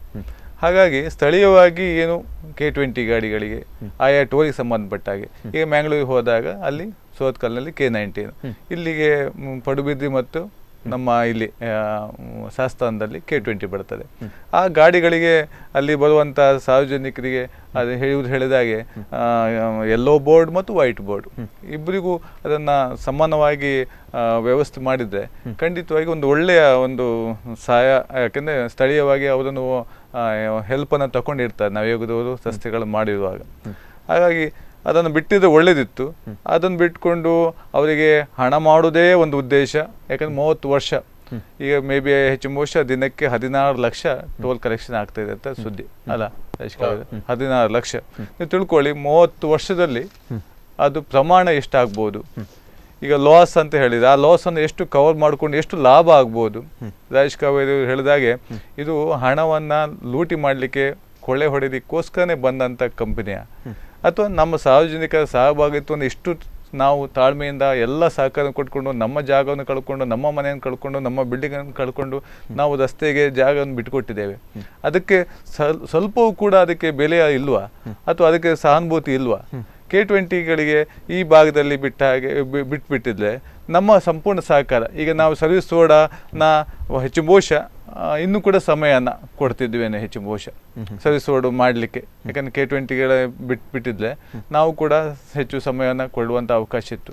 ಆದರೆ ಈಗ ಎಲ್ಲವನ್ನು ಮೀರಿ ಹೆಚ್ಚು ಬಹುಶಃ ಪ್ರತಿಭಟನೆ ಹೋರಾಟಗಳು ಇನ್ನೂ ಹೆಚ್ಚಿನ ನಾಡ್ದು 22ನೇ ತಾರೀಕಿನ ಮೇಲೆ ರಾಜೇಶ್ ಕಾವೇರಿ ಹೇಳಿದಾಗೆ ಹೆಚ್ಚು ಬಹುಶಃ ಉಗ್ರವಾದ ಹೋರಾಟಗಳು ಆಗ್ತದೆ. ನೀವು ಬೆಂಗಳೂರು, ಬೀದರು, ಗುಲ್ಬರ್ಗ, ರಾಯಚೂರು ಹೋರಾಟ, ಬೆಳಗಾವಿ ಹೋರಾಟಕ್ಕಿಂತಲೂ ಹೆಚ್ಚು ಬಹುಶಃ ಉಡುಪಿ ಮತ್ತು ಮಂಗಳೂರು ಈ ಭಾಗದ ಹೋರಾಟವನ್ನು ಇಡೀ ರಾಜ್ಯ ಗಮನಿಸುವ ರೀತಿಯಲ್ಲಿ ಹೋರಾಟ ಆಗ್ತದೆ ಅನ್ನೋದು ನನ್ನ ಭಾವನೆ. ಎಸ್, ಓಕೆ, ಕಾರ್ಯಕ್ರಮವನ್ನು ಮುಂದುವರಿಸೋಣ ಒಂದು ಪುಟ್ಟ ವಿರಾಮದ ಬಳಿಕ. ಎಸ್ ವೀಕ್ಷಕರೇ, ಕಾರ್ಯಕ್ರಮ ಮುಂದುವರಿಯುತ್ತೆ ಒಂದು ಪುಟ್ಟ ವಿರಾಮದ ಬಳಿಕ.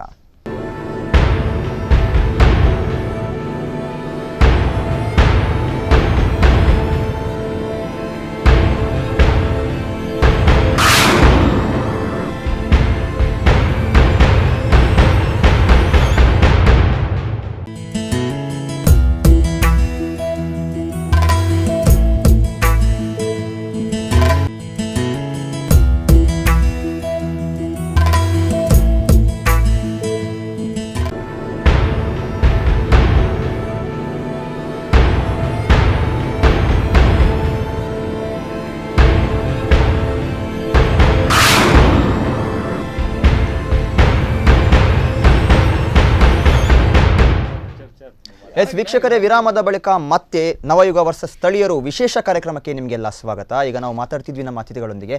ಎಸ್ ರಾಜೇಶ್ ಅವರೇ, ನೀವು ಈಗಾಗಲೇ ಹೇಳಿದ್ರಿ 2.5 ವರ್ಷದಿಂದ ನಿಮ್ಮ ಈ ಹೋರಾಟ ನಡೀತಾ ಇದೆ. ಜಿಲ್ಲಾಡಳಿತ, ಜಿಲ್ಲಾಧಿಕಾರಿ ಇದಕ್ಕೆ ಸ್ಪಂದಿಸಲೇ ಇಲ್ಲ, ಯಾವ ರೀತಿಯ ಪ್ರತಿಕ್ರಿಯೆಯನ್ನ ಕೊಡಲಿಲ್ಲ. ಟೋಲ್ಗಿಂತ ಹೆಚ್ಚು ಆಕ್ರೋಶಕ್ಕೆ ಕಾರಣವಾದದ್ದು ಜಿಲ್ಲಾಧಿಕಾರಿಯವರ ಮೌನ ಅಂತ ಹೇಳ್ಬೋದು. ಆದರೆ ನಿನ್ನೆ ದಿವಸಕ್ಕೆ ಎಲ್ಲರೂ ಅಲ್ಲಿ ಇರ್ತಾರೆ, ನಿಮಗೆ ಇದನ್ನ ನಾವು ನಿಮ್ಮ ಸಮಸ್ಯೆಗೆ ಪರಿಹಾರವನ್ನ ಕೊಡ್ತೇವೆ ಅನ್ನೋ ಒಂದು ಮಾತನ್ನ ನೀಡ್ತಾರೆ. ರಾಜಕಾರಣಿಗಳ ಒಂದು ಮಧ್ಯಸ್ಥಿಕೆಯಲ್ಲಿ ಇದು ನಡೀತಾ ಅಥವಾ ನಿಮ್ಮ ಹೋರಾಟದ ಫಲವೋ ಇದು? ಸಾರ್ವಜನಿಕರ ಹೋರಾಟದ ಫಲವೋ ರಾಜಕಾರಣಿಗಳ ಹೋರಾಟದ ಫಲವೋ ಇದು? ಅಲ್ಲ, ನಾನು ಹೇಳಿದ್ನಲ್ಲ ನಿನ್ನೆ ಬೆಳಿಗ್ಗೆ ಆಕ್ಚುಲಿ ಅದು 10 ಗಂಟೆಗೆ ಹೋರಾಟಗಾರರು ಎಲ್ಲರೂ ಬರಬೇಕು ಅನ್ನೋಂಥ ವಿನಂತಿಯನ್ನ ಸಮಿತಿ ಮಾಡ್ಕೊಂಡಿತ್ತು. 9:15 ಗಂಟೆ ಆಗೋತ್ತಿಗೆ ಅಲ್ಲಿದ್ದಂಥ 2,000ಕ್ಕಿಂತ ಮಿಕ್ಕಿದ ಕುರ್ಚಿಗಳು ಫುಲ್ ಆಗಿದೆ. ಬೇರೆ ಬೇರೆ ರಾಜಕೀಯ ಸಭೆ ಇರ್ಬೋದು, ಬೇರೆ ಬೇರೆ ಹೋರಾಟ ಇದ್ದಾಗ ಅರ್ಧ ಗಂಟೆ ತಡವಾಗಿ ಆಗುತ್ತೆ. ಆದ್ರೆ ನಿನ್ನೆ ಹೋರಾಟ ನಾವು ಏನು ಸಮಯನ ನಿಗದಿ ಮಾಡಿದ್ದೇವೆ ಅದಕ್ಕಿಂತ ಮುಂಚಿತವಾಗಿ ಅರ್ಧ ಗಂಟೆ ಮುಂಚಿತವಾಗಿ ವೇದಿಕೆ ಫುಲ್ ಆಗಿದೆ. ವೇದಿಕೆ ಎಲ್ಲ ಕೆಳಗೆ ಆಸನಗಳು ಫುಲ್ ಆಗಿದೆ. ಒಂದು ನಾವು ಏನ್ ನಿರೀಕ್ಷೆ ಮಾಡಿದ್ದೇವೆ ಅದಕ್ಕಿಂತ ಮಿಕ್ಕಿ ಜನ ಬಂದಾಗ ಜನರ ಹೋರಾಟವೇ ವಿನಃ ಯಾರೋ ನನ್ನ ಹೋರಾಟ ಅಂತ ಹೇಳಿದ್ರೆ ನನಗೆ ಅದರಲ್ಲಿ ಯಾಕೆ ಹೇಳ್ತಾರೆ ನನಗೆ ಗೊತ್ತಿಲ್ಲ. ಅವ್ರವ್ರಿಗೆ ಹೇಳ್ಬೋದು, ಅವ್ರವ್ರಿಗೆ ಖುಷಿಯಾಗಿ ಅವ್ರಿಗೆ ಹೇಳ್ಬೋದು. ಕೆಲವರು ಅವರವರ ಮನಸ್ಥಿತಿಗೆ ಮಾತಾಡ್ತಾರೆ. ಜನರ ಹೋರಾಟ ನಾನು ಆಗಲೇ ಉಲ್ಲೇಖ ಮಾಡಿದೆ. ಆ ಸ್ಥಿತಿ ಅಲ್ಲಿಯ ಜನರನ್ನ ಕಂಡು ಇಲಾಖೆ, ಪೊಲೀಸ್ ಇಲಾಖೆ ಮೌನವಾಗಿತ್ತು ನಿನ್ನೆ. ಎಸ್, ಒಂದು ಕರೆ ಇದೆ, ಕರೆಯನ್ನು ಸ್ವೀಕರಿಸೋಣ. ನಮಸ್ತೆ. ನಮಸ್ತೆ ಹಾ ಸರ್, ನಿಮ್ಮ ಹೆಸರು, ಎಲ್ಲಿಂದ ಕರೆ ಮಾಡ್ತಾ ಇದ್ದೀರಾ? ಸರ್, ನನ್ನ ಹೆಸರು ಮೊಹಮ್ಮದ್ ವೈಸ್ ಅಂತ, ನಾನು ಕಾಪುಯಿಂದ ಕಾಲ್ ಮಾಡ್ತಾ ಇದ್ದೇನೆ. ಎಸ್, ನಿನ್ನೆ ಒಂದು ಹೋರಾಟ ನಡೆದಿರುವಂತದ್ದು ನಿಮಗೆ ಗೊತ್ತಿರಬಹುದು. ಇದರ ಬಗ್ಗೆ ನಿಮ್ಮ ಅಭಿಪ್ರಾಯ ಏನು? ಸರ್, ಹೋರಾಟ ನಡೆಸಿದ್ದು ತುಂಬಾ ಒಳ್ಳೆ ವಿಷಯ. ಮೊದಲನೇದಾಗಿ ನೀವು ಇಷ್ಟು ಒಳ್ಳೆ ಡಿಬೇಟ್ ಮಾಡ್ತಿದ್ದೀರಲ್ಲ, ಅದು ತುಂಬಾ ಒಳ್ಳೆ ವಿಷಯ. ನಾನು ಹೇಳಕ್ ಬಂದಿರೋದು ಏನಂದ್ರೆ ಇಷ್ಟೇ, ನಮ್ಮ ಡಿಸಿ ಇದ್ದಾರಲ್ಲ, ಜಿಲ್ಲಾಧಿಕಾರಿ, ಅವ್ರ ಬಗ್ಗೆ.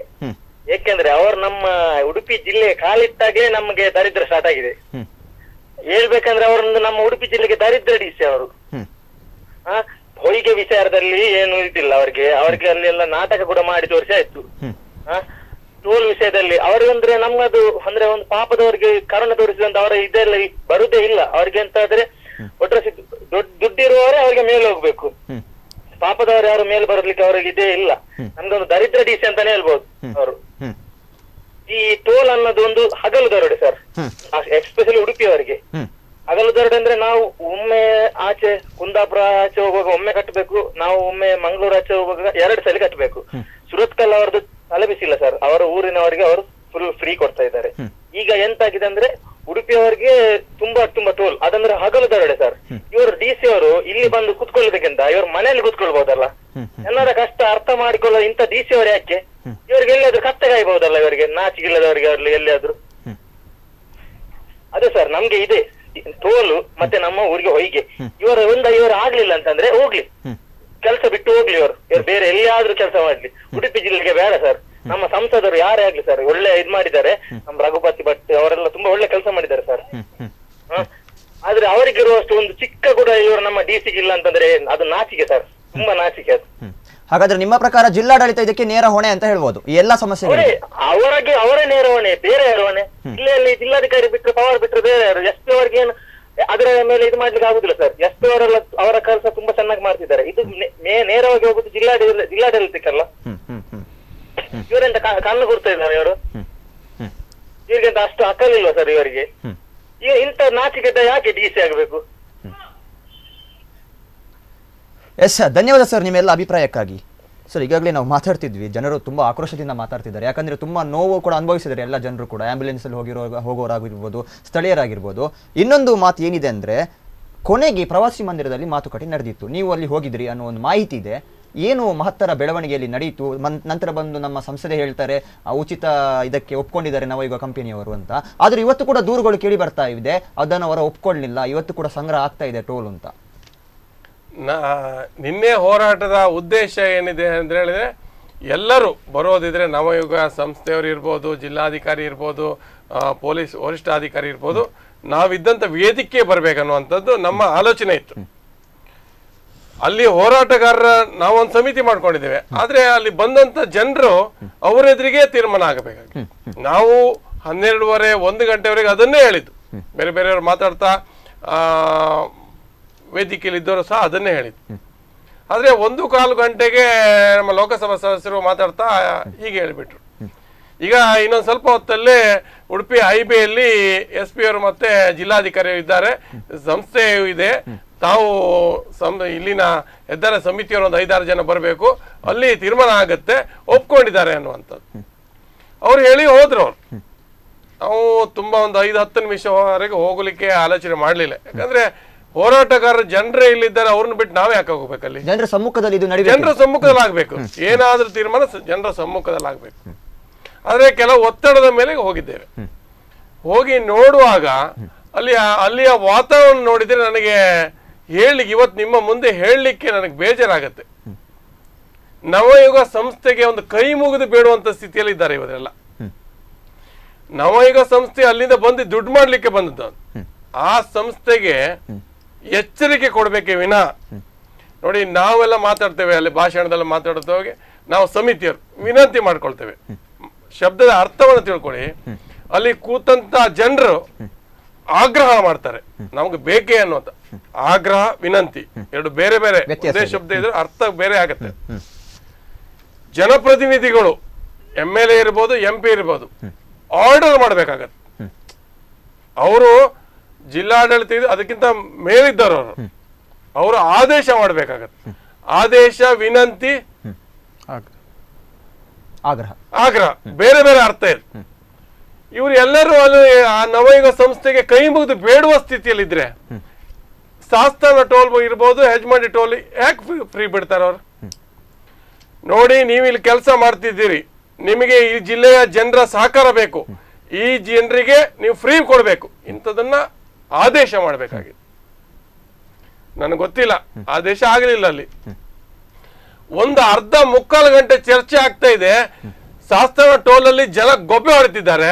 ಅಲ್ಲಿಂದ ಫೋನ್ ಬರ್ತದೆ, ನಮ್ಮ ಎಲ್ಲ ಸಮಿತಿಯ ಸದಸ್ಯರಿಗೆ ಬೇರೆ ಬೇರೆ ಕಾಲ್ ಬರ್ತದೆ, ನೀವು ಬರ್ತೀರಾ, ನಾವು ಟೋಲಿಗೆ ನುಗ್ಗುದ. ಮುತ್ತಿಗೆ ಆಗುವಂತ 2 ಸಂದರ್ಭ ನಡೆದಿತ್ತು. ಆಗ ನಮ್ಮ ಸಮಿತಿಯ ಅಧ್ಯಕ್ಷರು ಹೋಗ್ಬೇಡಿ, ನಾನು ಬರ್ತಾ ಇದ್ದೇನೆ.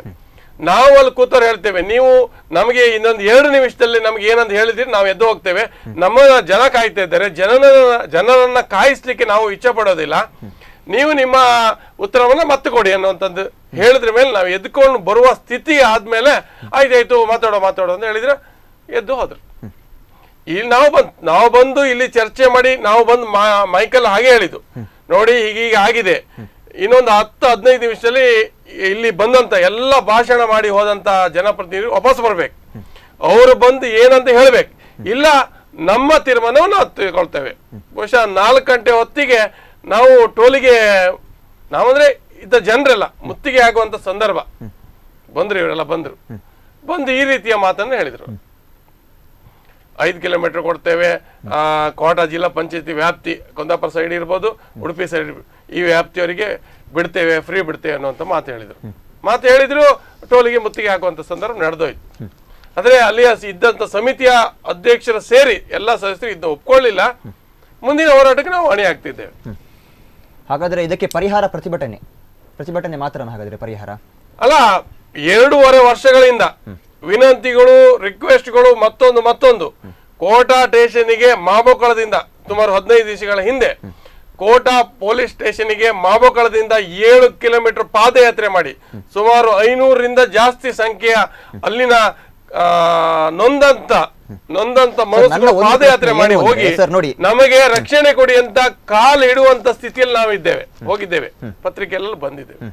ಇಷ್ಟು ಮಾಡಿದ್ರು ಸಹ 2 ವರ್ಷಗಳಿಂದ ನಮಗೆ ನ್ಯಾಯ ಕೊಡ್ಲಿಲ್ಲ. ಇನ್ನು ಎಂತ ಅವ್ರ ಹತ್ರ ರಿಕ್ವೆಸ್ಟ್? ಹೋರಾಟವೇ ಸರಿ. ಈಗ ನೀವು ಪ್ರತಿಭಟನೆ ಮುತ್ತಿಗೆ ಓಕೆ. ಎಸ್, ಒಂದು ಕರೆ ಇದೆ, ಕರೆಯನ್ನ ಸ್ವೀಕರಿಸೋಣ. ನಮಸ್ತೆ, ನಿಮ್ಮ ಹೆಸರು, ಎಲ್ಲಿಂದ ಕರೆ ಮಾಡ್ತಾ ಇದ್ದೀರಾ? ನಾವು ಪಿತ್ರೋಡಿಯಿಂದ ರಮೇಶ್ ಅಂತ ಹೇಳಿ. ಎಸ್ ಸರ್, ನಿಮ್ಮ ಅಭಿಪ್ರಾಯ ಏನಾದಿದ್ರೆ ತಿಳಿಸಬಹುದು. ನಮ್ಮ ಅಭಿಪ್ರಾಯ ಏನಂದ್ರೆ, ನಾವು ಟೋಲಿಗೆಲ್ಲ ಹಣ ಕೊಡ್ತೇವಲ್ಲ, ಹೌದು, ನಮಗೆ ಆ ಕ್ವಾಲಿಟಿನ ರೋಡ್ ಸಿಗ್ತದ? ಇಲ್ಲ. ನಾವು ಹಣ ಕೊಡೋದು ಯಾಕೆ? ನಾವು ಒಂದು ಸ್ಪೀಡಿನಲ್ಲಿ ಹೋಗ್ಬೇಕು, ಒಳ್ಳೆ ರೀತಿಯಲ್ಲಿ ನಾವು ಪ್ರಯಾಣ ಮಾಡ್ಬೇಕೆಂದು ಹಣ ಕೊಡೋದು. ಆದರೆ ಆ ರೋಡೇ ಸರಿ ಇಲ್ಲ, ಹೋಗುವಾಗ ಹೊಂಡ ಇದೆ, ಅದರ ಮೇಂಟೆನೆನ್ಸ್ ಸರಿಯಾಗಿ ಮಾಡೋದಿಲ್ಲ, ಹಣ ತಗೊಳ್ಳೋದು ಯಾಕೆ? ಅಲ್ಲಿ ಹೊಂಡ ಇರ್ತದೆ, ಡಿವೈಸರ್ ಇರ್ತಾರೆ, ಅಲ್ಲಿ ಪೈಪ್ ಎಲ್ಲ ಇಟ್ಟು ಅದಕ್ಕೆ ಎಷ್ಟೋ ಎಕ್ಸ್ಟೆಂಟ್ ಆಗ್ತದೆ. ಆ ಜನಕ್ಕೆ ಪ್ರಾಣ ಹಾನಿ ಆದರೆ ಅದಕ್ಕೆ ಹಣ ಯಾರು ಕೊಡುವುದು? ಅದು ಟೋಲ್ನವರು ಕೊಡ್ತಾರ? ಮತ್ತೆ ಬಸ್ ಕಟ್ಪಾಡಿಯಲ್ಲಿ ನೋಡಿ, ಸಂತೆಗಟ್ಟೆಯಲ್ಲಿ ನೋಡಿ, ಬಸ್ ನಿಲ್ಲಿಕ್ಕೆ ಸೈಡಿನಲ್ಲಿ ಜಾಗಕ್ಕೆ ಇಡ್ಬೇಕು, ಸೈಡ್ ನಲ್ಲಿ ಹೋಗಿ ಬಸ್ ನಿಲ್ಲುವ ಹಾಗೆ ಮಾಡ್ಬೇಕು. ಕೆಲವರು ಬಂದು ಬೈಕಿನವರು, ಗಾಡಿಯವರು ಬಸ್ಸಿಗೆ ಹೊಡಿತಾರೆ, ಸಾಯ್ತಾರೆ ಸ್ಕೂಟರ್ನವರು. ಅದರ ಜಿಮ್ಮೆದಾರಿ ಯಾರು? ಕಾನೂನು ಪ್ರಕಾರ ಎಲ್ಲ ರೋಡು ಸರಿ ಇಲ್ಲ, ಮತ್ತೆ ಎಂತ ಟೋಲ್ ತಗೊಳ್ಳೋದು ಇವರು? ಹೌದು, ಸರಿಯಾಗಿ ರೋಡ್ ಉಂಟಾ? ಮತ್ತೆ ರೋಡು ಡ್ಯಾಮೇಜ್ ಅಲ್ಲಿ ಹೊಂಡ ಆದರೆ ಅದನ್ನು ಕೂಡಲೇ ಮೇಂಟೆನೆನ್ಸ್ ಮಾಡುವವರು ಯಾರು? ಪೊಲೀಸ್ ಪೆಟ್ರೋಲಿಯಂ ಮಾಡ್ತಾರೆ, ಅವರು ಡೈಲಿ ರಿಪೋರ್ಟ್ ಕೊಡ್ಬೇಕಲ್ಲ, ಇಲ್ಲಿ ಹೊಂಡ ಆಗಿದೆ, ಇದನ್ನು ಸರಿ ಮಾಡಿ ಹೇಳಿ. ರಾತ್ರಿ ಹೋಗುವವರು ಬೈಕಿನವರೆಲ್ಲ ಅದಕ್ಕೆ ಸಾಯುದಿಲ್ಲ, ಅದರ ಹೊಣೆ ಯಾರು? ಖಾಲಿ ಟೋಲಿಗಾಗಿ ಹೋರಾಟ ಮಾಡಿದ್ರೆ ಪ್ರಯೋಜನ ಇಲ್ಲ, ಇದನ್ನೆಲ್ಲ ಅದಕ್ಕೆ ಇನ್ಕ್ಲೂಡ್ ಮಾಡ್ಬೇಕು. ನಂದು ಒಂದು ಅದು ಅಭಿಪ್ರಾಯ. ಎಸ್, ಧನ್ಯವಾದ ಸರ್ ನಿಮ್ಮ ಅಭಿಪ್ರಾಯಕ್ಕಾಗಿ. ಕೆಲವರಿಗೆ ನಾವು ಹೋರಾಟ ಮಾಡ್ತಾ ಇದ್ದೇವೆ ಅಂದ್ರೆ, ಈ ಜಿಲ್ಲೆಯಲ್ಲಿ ಕೆಲವರು ಬುದ್ಧಿಜೀವಿಗಳಿದ್ದಾರೆ, ಕೆಲವರು ಈ ಹೋರಾಟ ಮಾಡುವುದನ್ನು ಬೇರೆ ರೀತಿಯಿಂದ ಹೇಳುವಂತದ್ದಿದ್ದಾರೆ. ನಾವು ಟೋಲ್ ಕೊಡೋದಿಲ್ಲ, ನಮ್ಮ ಉದ್ದಾಟತನ ಅಲ್ಲ ಅದು, ನಮ್ಮ ಉದ್ದಾಟತನದಿಂದ ಟೋಲ್ ಕೊಡೋದಿಲ್ಲ ಅಥವಾ ಬೇಕಂದ್ರೆ ಯಾವುದಾದ್ರು ಕಾರಣಕ್ಕೆ ನಾವು ಹೇಳೋದಿಲ್ಲ. ಈ ಜಿಲ್ಲೆಯ ಇಲ್ಲೇ ಹುಟ್ಟಿ ಬೆಳೆದವರು ಕೊಡೋದಿಲ್ಲ. ಯಾಕೆ ಹೇಳ್ತೇವೆ ಕೇಳಿದ್ರೆ, ಒಂದು ಸ್ಥಳೀಯರು, ಇನ್ನೊಂದು ನಾವು ನಮ್ಮ ವೆಹಿಕಲ್ ಗೊತ್ತಿರಬೇಕು, ವೆಹಿಕಲ್ ತಗೊಂಡೋದ್ರಿಗೆ ಗೊತ್ತಿರಬೇಕು. ಒಂದು ವೆಹಿಕಲ್ ಅನ್ನ ತಕೊಂಡಾಗ ಅದು ರೋಡಿಗೆ ಬರುವಾಗ ಅದಕ್ಕೆ ಸಂಪೂರ್ಣವಾದ ತೆರಿಗೆಯನ್ನ ಸರ್ಕಾರಕ್ಕೆ ಕಟ್ಟಿರ್ತೇವೆ ನಾವು ರೋಡಿಗೆ ಬರಬೇಕು. ಮತ್ತೆ ಟೂರಿಸ್ಟ್ ಗಾಡಿ ಇದ್ರೆ ಪ್ರತಿ 3 ತಿಂಗಳಿಗೆ ಟ್ಯಾಕ್ಸ್ ಕಟ್ಲಿಕ್ಕೆ ಇರ್ತದೆ. ಪ್ರೈವೇಟ್ ಗಾಡಿಗೆ ಇರೋದಿಲ್ಲ, ಒಂದ್ಸಲ ಇದ್ರೆ 20 ವರ್ಷದವರೆಗೆ ಇರೋದಿಲ್ಲ. ಟೂರಿಸ್ಟ್ ಗಾಡಿ ಇದ್ರೆ ಪ್ರತಿ 3 ತಿಂಗಳಿಗೆ ಟ್ಯಾಕ್ಸ್ ಕಟ್ಲಿಕ್ಕೆ ಇರ್ತದೆ. ಇದೇ ರೋಡ್ ಟ್ಯಾಕ್ಸೇ ಅಂದೇಳಿ ಬರ್ತದೆ. ಇನ್ನೊಂದು, ಆ ಗಾಡಿಗೆ ಹಾಕುವಂತ ಡೀಸೆಲ್ ಇರ್ಬೋದು, ಪೆಟ್ರೋಲ್ ಗಾಡಿ ಇರ್ಬೋದು, ಅದು ಪೆಟ್ರೋಲ್ ಹಾಕುವ ಹೊತ್ತಿಗೂ ಡೀಸೆಲ್ ಹಾಕುವ ಹೊತ್ತಿಗೂ ಅದಕ್ಕೆ ಸೆಸ್ ಅಂತ ತಗೊಳ್ತಾರೆ ಅವರು. ಇದೇ ರೋಡ್ ಡೆವಲಪ್ಮೆಂಟ್ ಫಂಡೇ, CRF ಅಂತ ಹೇಳ್ತಾರೆ, ಅದು ರೋಡ್ ಡೆವಲಪ್ಮೆಂಟ್ ಅಂತ. ಆ ಫಂಡ್ ಅಂದ್ರೆ ಅದ್ರಲ್ಲಿ ಇರ್ತದೆ. ಇಷ್ಟು ತಕೊಂಡಾದ್ಮೇಲೆ ಮತ್ತೆ ಯಾಕೆ ಟೋಲು ಅನ್ನುವಂತ ಪ್ರಶ್ನೆ ಗೊತ್ತಿರ್ಬೇಕು, ಜನರಿಗೆ ಗೊತ್ತಿರ್ಬೇಕು. ಕೆಲವರಿಗೆ ಗೊತ್ತಿರೋದಿಲ್ಲ, ಇವ್ರು ಹೋರಾಟ ಮಾಡ್ತಾರೆ ಯಾಕಂತ. ಈ ಕಾರಣಕ್ಕಾಗಿ ಇನ್ನೊಂದು ಅವ್ರು ಹೇಳಿದ್ರಲ್ಲ, ಅಭಿವೃದ್ಧಿ ಆಗ್ಲಿಲ್ಲ, ಸರ್ವಿಸ್ ರೋಡ್ ಇಲ್ಲ, ಲೈಟಿನ ವ್ಯವಸ್ಥೆ ಇಲ್ಲ, ಶೌಚಾಲಯ ವ್ಯವಸ್ಥೆ ಇಲ್ಲ. ಈ ದೇಶದ ಪ್ರಧಾನಮಂತ್ರಿ ಆಲೋಚನೆ ಏನು ಕೇಳಿದ್ರೆ ಶೌಚಾಲಯ ಇರ್ಬೇಕು ಅನ್ನುವಂಥದ್ದು. ಎಲ್ಲಿ ಶೌಚಾಲಯ ಇಲ್ಲ. ಮುಂಚೆ ನೋಡಿ, ರಾಷ್ಟ್ರೀಯ ಹೆದ್ದಾರಿಯಲ್ಲಿ ಹೋಗುವಾಗ 100 ಕಿಲೋಮೀಟರ್ ಹೋಗುವಾಗ ಶೌಚಾಲಯಕ್ಕೆ ಹೋಗ್ಲೇಬೇಕಾಗತ್ತೆ. ತಾಯಂದಿರಿದ್ರೆ ಕಷ್ಟ ಆಗ್ತದೆ, ಪುರುಷರಿದ್ರೆ ಎಲ್ಲೆಲ್ಲ ಹೋಗ್ಬೋದು, ತಾಯಂದಿರಿದ್ರೆ ಕಷ್ಟ ಆಗ್ತದೆ. ಆ ವ್ಯವಸ್ಥೆ ಮಾಡ್ಬೇಕು, ಇದ್ರಲ್ಲಿ ಇದೆ, ಅದನ್ನ ಮಾಡ್ಲಿಲ್ಲ. ಎಲ್ಲವನ್ನ ಅವರು ಬಿಟ್ಟಿದ್ದಾರೆ. ಅದು ಕಾನೂನನ್ನ ಬಿಟ್ಟಾಗಲ್ವಾ, ಕಾನೂನನ್ನ ದುರುಪಯೋಗ ಮಾಡಿದಾಗಲ್ವಾ. ಅದನ್ನ ಪ್ರಶ್ನೆ ಮಾಡುವಂತ ವ್ಯಕ್ತಿ ಬೇಕೀಗ. ಈ ಜಿಲ್ಲೆಗೆ ಎಲ್ಲವನ್ನು ಬಿಟ್ಟಂತ ಬೇರೆ ಬೇರೆ ಸಂಸ್ಥೆಗಳವರು ಅದನ್ನೆಲ್ಲ ಪ್ರಶ್ನೆ ಮಾಡುವಂತ ವ್ಯಕ್ತಿಗಳು ಈ ಜಿಲ್ಲೆಯಲ್ಲಿ ಇಲ್ಲ. ಸರ್, ಕೊನೆಯದಾಗಿ ನನ್ನ ಒಂದು ಪ್ರಶ್ನೆ, ಈಗ ಇಷ್ಟು ಜನ ಸಂಸದರು ಇದರಲ್ಲಿ ರಾಜಕಾರಣಿಗಳಿದ್ರು, ಟೋಲ್ ಕಂಪನಿ ಬಲಿಷ್ಠವಾಗಿದೆಯಾ ಹಾಗಾದ್ರೆ? ಆಗಲೇ ನೀವೊಂದು ಮಾತನ್ನ ಹೇಳಿದ್ರಿ, ಈಸ್ಟ್ ಇಂಡಿಯಾ ಕಂಪನಿ ಬಂದ ಹಾಗೆ ಅಂತ ನೀವೊಂದು ಮಾತನ್ನ ಹೇಳಿದ್ರಿ. ಇಷ್ಟು ಹೋರಾಟಗಳು ನಡೆದರೂ ಕೂಡ ನೀವು ಮನವಿಯನ್ನ ಮಾಡಬೇಕು ಅಂತ ಮಾಡಬೇಕಾದಂಥ ಒಂದು ಪರಿಸ್ಥಿತಿಯಲ್ಲಿ ನಿರ್ಮಾಣವಾಗುತ್ತೆ. ಹಾಗಾದ್ರೆ ಟೋಲ್ ಕಂಪನಿ ಎಲ್ಲರಿಗಿಂತ ಬಲಿಷ್ಠವಾಗಿದೆಯಾ ಹಾಗಾದ್ರೆ? ಗೊತ್ತಿಲ್ಲ. ನಾನು 7ನೇ ಕ್ಲಾಸ್ ಹೋಗುವಾಗ ಒಂದು ಶಬ್ದವನ್ನ, ಒಂದು ಪಾಠವನ್ನ ಕೇಳಿದ್ದೇನೆ, ಸತೀಶ್ರು ಕೇಳಿರ್ಬೋದು, ಕುರುಡು ಕಾಂಚನ ಕುಣಿಯುತ್ತಲಿತ್ತು ಅನ್ನುವಂಥದ್ದು. ಬಹುಶಃ ಅದೇ ಸ್ಥಿತಿ ಇವತ್ತು ಕಂಪನಿಯಲ್ಲಿ ಇರ್ಬೋದು. ಬಂಡವಾಳಶಾಹಿ ಕಂಪನಿ ಅದು. ಅದು ಮೂಲ ಗೊತ್ತಿದೆ ನಿಮ್ಗೆ, ಎಲ್ಲರಿಗೂ ಗೊತ್ತಿದೆ, ನಾನು ಮತ್ತೆ ಹೇಳುವಂಥದ್ದಿಲ್ಲ. ಅದರಲ್ಲಿ ಬೇಕಾದಷ್ಟು ಹಣ ಇದೆ, ಲಾಸ್ ಆಗಿದೆ ಅಂತ ಹೇಳುವಂತಿಲ್ಲ.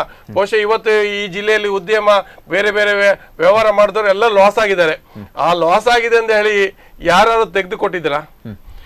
MLA ಇರ್ಬೋದು, MP ಇರ್ಬೋದು, ಯಾರು ಈ ಜಿಲ್ಲೆಯಲ್ಲಿ ಅವ್ರಿಗೆ ಲಾಸ್ ಆಗಿದೆ ಮರ ಸರ್ಕಾರದಿಂದ ತೆಗೆದುಕೊಡುವಂತ ತೆಗೆದುಕೊಟ್ಟಿದ್ರ? ಅಲ್ಲೆಲ್ಲೋ ಮೇಲ್ಗಡೆ ರೈತರು ಸತ್ತಿದ್ದಾರೆ, ಸಾಲ ಕಷ್ಟ ಆಗಿದೆ ಅಂತ ಹೇಳಿ ಸರ್ಕಾರ ಕೊಟ್ಟಿದೆ. ಬಿಟ್ರೆ ಈ ಜಿಲ್ಲೆಯಲ್ಲಿ, ನಮ್ಮ ಜಿಲ್ಲೆಯಲ್ಲಿ ಅವ ಲಾಸ್ ಆಗಿದ್ದಾನೆ, ಅವನ ವ್ಯವಹಾರದಿಂದ ಕಳ್ಕೊಂಡಿದ್ದಾನೆ, ಅವ ಮನೆ ಮಾರಿದ್ದಾನೆ, ಅವ ಅದು ಮಾರಿದ್ದಾನೆ, ಇದು ಮಾರಿದ್ದಾನೆ, ಅವನಿಗೆ ಏನಾದ್ರು ಕೊಡುವ ಅಂದ್ರೆ ಯಾರು ಕೊಟ್ಟಿದ್ರ? ಕಂಪನಿ ಬಗ್ಗೆ ಯಾಕೆ ಇವರಿಗೆ ಅಷ್ಟು ಕಾಳಜಿ? ಕಂಪನಿಯಲ್ಲಿ ಇಲ್ಲ ಅಂತ ಹೇಳಿಲ್ಲ, ಅದು ಬೇಕಾದಷ್ಟು ಇದೆ. ನೋಡಿ, ಒಂದೊಂದು ವ್ಯವಹಾರ ಮಾಡುವಾಗ ಆಲೋಚನೆ ಮಾಡಿ ಬರ್ಬೇಕಾಗತ್ತೆ. ಯಾರಿಗೆ ಕಾಳಜಿ ಇರುವಂತದ್ದು, ಯಾರಿಗೆ ಅನ್ನೋ ಒಂದು ಇದನ್ನ ಸ್ಪಷ್ಟಪಡಿಸಿ. ಯಾಕಂದ್ರೆ ಕಂಪನಿ ವಿರುದ್ಧ, ಕಂಪನಿ ಮೇಲೆ ಕಾಳಜಿ ಅನ್ನೋ ಒಂದು ಭಾವನೆ. ಕಂಪನಿ ಬಗ್ಗೆ ಯಾರಿಗೆ ಸ್ಮೂತ್ ಮಾತಾಡ್ತಾರೆ, ಅವರ ವಿರೋಧ ಯಾರು ಮಾತಾಡೋದಿಲ್ಲ, ಅವರಿಗೆಲ್ಲ ಆ ಕಂಪನಿ ಬಗ್ಗೆ ಕಾಳಜಿ ಇದೆ ಅನ್ನೋ ಒಂದು ಅರ್ಥವೇ. ಅದೇ ಇದು ಎಲ್ಲರಿಗೂ ಅರ್ಥ ಆಗುವಂತ ವಿಷಯ. ನಾನು ಮತ್ತೆ ಹೇಳ್ಬೇಕಂತ ಹೇಳಿಲ್ಲ. ಯಾರು ಆ ಕಂಪನಿ ಬಗ್ಗೆ ವಿರೋಧ ಮಾಡೋದಿಲ್ಲ, ಆ ಕಂಪನಿ ಬಗ್ಗೆ ಸ್ಮೂತ್ ಆಗಿ ಮಾಡ್ತಾರೆ, ಅವರೆಲ್ಲ ಆ ಕಂಪನಿ ಬಗ್ಗೆ ಹಿತ ಇದ್ದವ್ರೆ. ಹಾಗಾದ್ರೆ ನೇರವಾಗಿ ಹೇಳ್ಬೇಕಂದ್ರೆ ಯಾರು ಕ್ರಮ ಕೈಗೊಳ್ಬೇಕು ಅವ್ರು ಕೈಗೊಳ್ತಿಲ್ಲ, ಮಾಡೋದಿಲ್ಲ. ಯಾರು ಕೆಲಸ ಮಾಡ್ಬೇಕು ಅವ್ರು ಮಾಡೋದಿಲ್ಲ, ಯಾರು ಕೆಲಸ ಮಾಡಬಾರ್ದು ಅವ್ರು ಮಾಡ್ತಾ ಇದ್ದಾರೆ ಇವತ್ತು. Yes, okay. ಕಡೆಯದಾಗಿ ಸತೀಶ್ ಅವರೇ, ನಿಮ್ಮ ಒಂದು ಅಭಿಪ್ರಾಯವನ್ನು ವ್ಯಕ್ತಪಡಿಸಿ, ಮುಂದೆ ನಿಮ್ಮ ನಿಲುವು ಏನು ನಿಮ್ಮ ಒಂದು ಸಂಘಟನೆ ವತಿಯಿಂದ? ಖಂಡಿತವಾಗಿ, ಯಾಕಂದ್ರೆ ಇದು ನಾವು ನಮ್ಮ ಏನು ಗೋಲು ಅಥವಾ ಗುರಿಯನ್ನು ತಲುಪಲಿಲ್ಲ. ನಾಡ್ದು 22ನೇ ತಾರೀಕಿಗೆ ನಡೆಯುವಂಥ ಹೋರಾಟ ಈ ಜನಪ್ರತಿನಿಧಿಗಳನ್ನ ಹಿಡ್ಕೊಂಡು ಅವರ ಮಾತಿಗೆ ಮಾಡುವಂಥ ಹೋರಾಟ ಅಲ್ಲ. ಖಂಡಿತವಾಗಿ ರಾಜೇಶ್ ಕಾವೂರ್ ಹೇಳಿದಾಗೆ ಎಲ್ಲರ ಹೆಚ್ಚಿನ ಬಹುಶಃ ಸಾಸ್ತಾನ ಆ ಭಾಗದ ಜನರು ಮಾತ್ರ ಅಲ್ಲ, ನಾವು ಉಡುಪಿ ಜಿಲ್ಲೆಯ ಕುಂದಾಪುರದಿಂದ ಸಂತೆಗಟ್ಟೆ ಉಡುಪಿ ತನಕ ಜನ ನಾವು ಒಟ್ಟಾಗುವಂಥ ಪರಿಸ್ಥಿತಿ ನಿರ್ಮಾಣ ಆಗ್ತಾ ಇದೆ. ಹೋರಾಟವನ್ನು ಬಲಿಷ್ಠವಾಗಿ ಸಂಘಟಿತವಾಗಿ ಮಾಡುತ್ತೇವೆ. ನಾವು ಕೂಡ ಮುತ್ತಿಗೆ ಹಾಕೋಬಹುದು. ನಾವು ಕೂಡ ಬೆಂಗಳೂರು, ಬೆಳಗಾಮೋ ಏನು ಕೈಯಲ್ಲಿ ಕಾನೂನು ತೆಗೆದುಕೊಳ್ಳುವಂಥ ಪರಿಸ್ಥಿತಿ ಕೂಡ ನಿರ್ಮಾಣ ಆಗ್ಬೋದು. ಜನಪ್ರತಿನಿಧಿಗಳು ಆದಷ್ಟು ಬೇಗ ಎಚ್ಚೆತ್ತುಕೊಂಡು, ರಾಜ್ಯ ಸರ್ಕಾರ ಕೂಡ ಮೊನ್ನೆ ಇತ್ತೀಚೆಗೆ ಬೆಂಗಳೂರಿನಲ್ಲಿ ಸಚಿವರೊಂದಿಗೆ ಸಭೆ ಆದಾಗ ಸಚಿವರು ನಡ್ಕೊಂಡಂಥ ರೀತಿ ರೇವಣ್ಣವರು ನಿಜಕ್ಕೂ ನಾವು ಅದನ್ನು ಖಂಡಿಸ್ತೇವೆ. ಯಾಕಂದರೆ ಎಲ್ಲವನ್ನ ಕಳ್ಕೊಂಡು ನಾವು ಹೈವೇಗೆ ನಮ್ಮ ಎಲ್ಲ ರೀತಿ ಸಹಕಾರ ಕೊಟ್ಟವರು ಈ ಭಾಗದ ಜನ. ಅದನ್ನು ಅವ್ರು ಅರ್ಥ ಮಾಡ್ಕೊಳ್ದೆ ಅಲ್ಲಿ ಕುತ್ಕೊಂಡು AC ರೂಮಲ್ಲಿ ಕುತ್ಕೊಂಡು ಏನೂ ಇಲ್ಲ, ಅವ್ರಿಗೇನು ಕಷ್ಟ ಇಲ್ಲ, ಎಲ್ಲ ಕಷ್ಟ ತಮಗೆ ಅಂತ ರೀತಿಯಲ್ಲಿ ವರ್ತನೆ ಮಾಡಿರುವಂಥದ್ದು ರೇವಣ್ಣವರು ನಾವು ಗಮನಿಸಿದ್ದೇವೆ. ಅದು ಎಲ್ಲರಿಗೂ ಗೊತ್ತಿರುವಂಥದ್ದು. ಆ ಬಗ್ಗೆ ಅದನ್ನು ಖಂಡಿಸ್ತೇವೆ. ಈ ರೀತಿಯಲ್ಲಿ ವರ್ತನೆ ನಾವಂತೂ ಸಹಿಸ್ಕೊಳ್ಳಿಕ್ಕೆ ಸಾಧ್ಯ ಇಲ್ಲ. ಉಡುಪಿ ಜನ ತುಂಬ ಸಜ್ಜನರು ನಿಜವಾಗಿ. ನಾವು ಸಿಟ್ಟು ಬಂದರೆ ನಮಗೆ ಅನ್ಯಾಯ ಆದಾಗ ನಾವೆಲ್ಲ ರೀತಿಯಲ್ಲಿ ಹೋರಾಟಗಳನ್ನು ಮಾಡ್ತೇವೆ. ಖಂಡಿತವಾಗಿ ಇದು ಜಯಗಳಿಸ್ತೇವೆ. ರಾಜಕೀಯ ಹೇಳಿದಾಗೆ K20ಯ ಎಲ್ಲ ಗಾಡಿಗಳಿಗೆ ಹೆಜಮಾಡಿ ಮತ್ತು ಸಾಸ್ತಾನ ಇಲ್ಲಿ ಬಿಡಲೇಬೇಕು. ಆ ನಿಟ್ಟಿನಲ್ಲಿ ನಾವು ದಾಪುಕ ಹಾಕಿ ಖಂಡಿತವಾಗಿ ಅದಕ್ಕೆ ಜಯಗಳಿಸ್ತೇವೆ ಅನ್ನೋದು. ಎಸ್, ಈಗ ನಿನ್ನೆ ಆದ ತೀರ್ಮಾನ ಉಂಟಲ್ಲ, ಕೊನೆಯದಾಗಿ ಒಂದು ನಿಮ್ಮ ಅಭಿಪ್ರಾಯ. ನಿನ್ನೆ ಆದಂತ ತೀರ್ಮಾನ ಸಮಿತಿಯ ಅಧ್ಯಕ್ಷರ ಸೇರಿ ಎಲ್ಲರಿಗೂ ಅದು ಅಷ್ಟು ಹಿತ ತರಲಿಲ್ಲ. ಯಾಕಂದ್ರೆ ಈ ಸಮಿತಿಯ ಹೋರಾಟ ಇಡೀ ಜಿಲ್ಲೆಗಿರ್ಬೋದು ಅಥವಾ K20 ಅಥವಾ 20 ಕಿಲೋಮೀಟರ್ಗೆ ಇರ್ಬೋದು. ಆದ್ರೆ ಒಂದಿಷ್ಟು ಜನರಿಗೆ ಮಾತ್ರ ಅದು ಖುಷಿ ಕೊಡುವಂತ ಉತ್ತರ ಬಂದಿದೆ. ಹಾಗಾಗಿ ತುಂಬಾ ಜನ ಇದ್ರ ಬೇಸರಕೊಂಡಿದ್ದಾರೆ. ನಾನು ಎಲ್ಲರ ಹತ್ರ ವಿನಂತಿ ಮಾಡೋದು, ಕುಂದಾಪುರದವ್ರಿಗೆ ಇಂದ ಬಂದಿದ್ದಾರೆ, ತ್ರಾಸೆಯಿಂದ ಬಂದಿದ್ದಾರೆ. ಮುಂದೆ IRB ಅವ್ರ ಕೆಲಸ ಆಗ್ತಿದೆ, ಕುಂದಾಪುರದಿಂದ ಆ ಕಡೆಯಿಂದ IRB ಅವ್ರ ಕೆಲಸ ಆಗ್ತಿದೆ. ಬೈಂದೂರಿನಲ್ಲಿ ಟೋಲ್ ಹಾಕಿದ್ರೆ ಅವ್ರು ಹಾಕ್ತಾರೆ ಇನ್ನೊಂದು ಸ್ವಲ್ಪ ದಿವಸ. ಆಗ ಬೈಂದೂರಿನವರಿಗೆ ಮಂಗಳೂರಿಗೆ ಮತ್ತಷ್ಟು ಕಷ್ಟ. ಹಾಗಾಗಿ ಹೋರಾಟ ದೊಡ್ಡದಾಗ್ತದೆ. ಮತ್ತೆ ನಿನ್ನೆ ಬಂದಂತ ಕುಂದಾಪುರದ ಭಾಗದಿಂದ ಬ್ರಹ್ಮಾವರದಿಂದ ಭಾಗದ ಜನರ ಹತ್ರ ರಿಕ್ವೆಸ್ಟ್ ಮಾಡ್ತೇವೆ, ನಾವು ನಿಮ್ಮೊಟ್ಟಿಗಿದ್ದೇವೆ. ಈ ಮುಂದಿನ ಹೋರಾಟದಲ್ಲಿ ನಮ್ಮ ಏನು ಬೇಡಿಕೆ 2 ವರ್ಷಗಳ ಹಿಂದೆ ಇದ್ದಂತ ಅಜೆಂಡಾ ಏನಿದೆ, 20 ಕಿಲೋಮೀಟರ್ K20ಗೆ ಕೊಡಬೇಕು ಅನ್ನುವಂಥದ್ದು, ಫ್ರೀ ಕೊಡಬೇಕು, ಅದನ್ನೇ ಮತ್ತೆ ಹೇಳ್ತೇವೆ. ಅದನ್ನ ಮಾಡಿಯೇ ಶುದ್ಧ. ಇವತ್ತು ನಾನು ಅಧ್ಯಕ್ಷರ ಹತ್ರ ಮಾತಾಡಿದೆ, ಸಮಿತಿ ಅಧ್ಯಕ್ಷರು ಅವ್ರು ಹೇಳಿದ್ದಾರೆ ಇದನ್ನ ಮಾಡಿಯೇ ಶುದ್ಧ. ಇದನ್ನ ಇನ್ನೂ ಚೆನ್ನಾಗಿ ಮಾಡುವಂತ ಯಾರು ಜನ ಇದ್ರೆ, ಯಾವ ಸಂಘಟನೆ ಇದ್ರೆ, ಮುಂಚೂಣಿಯಲ್ಲಿ ಇದ್ರೆ ಬರಬೇಕು, ಹೋರಾಟವನ್ನು ಕೈಗೆತ್ತಿಕೊಳ್ಬೇಕು, ಅವರಿಗೆ ಸಹಕಾರವನ್ನು ನಾನು ಕೊಡ್ತೇನೆ ಅನ್ನುವಂಥ ಮಾತನ್ನ ಇವತ್ತಿನ ಈ ಸಮಿತಿ ಅಧ್ಯಕ್ಷರು ಸಹ ಹೇಳಿದ್ದಾರೆ. ಅವರು ಇದ್ದಾರೆ ನಮ್ಮೊಟ್ಟಿಗೆ. ಸಂಘಟನೆ ಬೇರೆ ಯಾರು ಮುನ್ನಡೆಸೋದಿದ್ರು, ಹೋರಾಟವನ್ನು ಮತ್ತು ಚೆನ್ನಾಗಿ ಮಾಡುವಂತ ಶಕ್ತಿ ಇದ್ರೆ, ಬರ್ತೇವೆ ಅಂತ ಇದ್ರೆ, ಯಾವ ವ್ಯಕ್ತಿ ಇದ್ರು ನಾವು ರೆಡಿ ಇದ್ದೇವೆ. ಹೋರಾಟವನ್ನು ಮತ್ತೆ ಮುಂದುವರಿಸುವಂತ ಗ್ಯಾರಂಟಿ. ನಾವು ಎಲ್ಲರಿಗೂ ನಾವು ನ್ಯಾಯವನ್ನ ಕೊಡಿಸ್ತೇವೆ ಅನ್ನುವಂತ ಭರವಸೆ ಹೇಳಲಿಕ್ಕೆ ಇಚ್ಛೆ ಪಡ್ತೇನೆ. ಎಸ್, ಧನ್ಯವಾದ ನಿಮ್ಮೆಲ್ಲ ಅಭಿಪ್ರಾಯಕ್ಕಾಗಿ, ಕಾರ್ಯಕ್ರಮದಲ್ಲಿ ಭಾಗವಹಿಸಿದ್ದಕ್ಕೆ. ಎಸ್ ವೀಕ್ಷಕರೇ, ಯಾವ ರೀತಿಯ ಒಂದು ನಿಲುವನ್ನು ಮುಂದಿನ ದಿನಗಳಲ್ಲಿ ಹೊಂತಾರೆ ಅನ್ನುವುದು ಪ್ರಶ್ನಾರ್ಥ ಚಿಹ್ನೆಯಾಗಿ ಕಾಡ್ತಾ ಇದೆ. ಜನರು ನಿಜವಾಗಿಯೂ ಸಮಸ್ಯೆಗೆ ಒಳಗಾದಾಗ ಅದಕ್ಕೆ ಸಂಬಂಧಪಟ್ಟ ಅಧಿಕಾರಿಗಳು ಸ್ಪಂದಿಸುವಂಥದ್ದು ಅವರ ಕರ್ತವ್ಯ ಅಂತ ಹೇಳ್ಬೋದು. ನ್ಯಾಯದ ದೃಷ್ಟಿಯಲ್ಲಿ ಹೋರಾಟ ನಡೀತಿರ್ಬೇಕಾದ್ರೆ ಅದಕ್ಕೆ ಸೂಕ್ತವಾದ ಬೆಂಬಲವನ್ನು ನೀಡುವಂಥದ್ದು ಎಲ್ಲರ ಒಂದು ಕರ್ತವ್ಯ ಅಂತಲೂ ಹೇಳ್ಬೋದು. ಇದಿಷ್ಟು ಈ ಹೊತ್ತಿನ ಸುದ್ದಿ. ನಿರಂತರ ಸುದ್ದಿ ಮತ್ತು ಮನರಂಜನೆಗಾಗಿ ನೋಡ್ತಾ ಇರಿ ಸ್ಪಂದನ TV.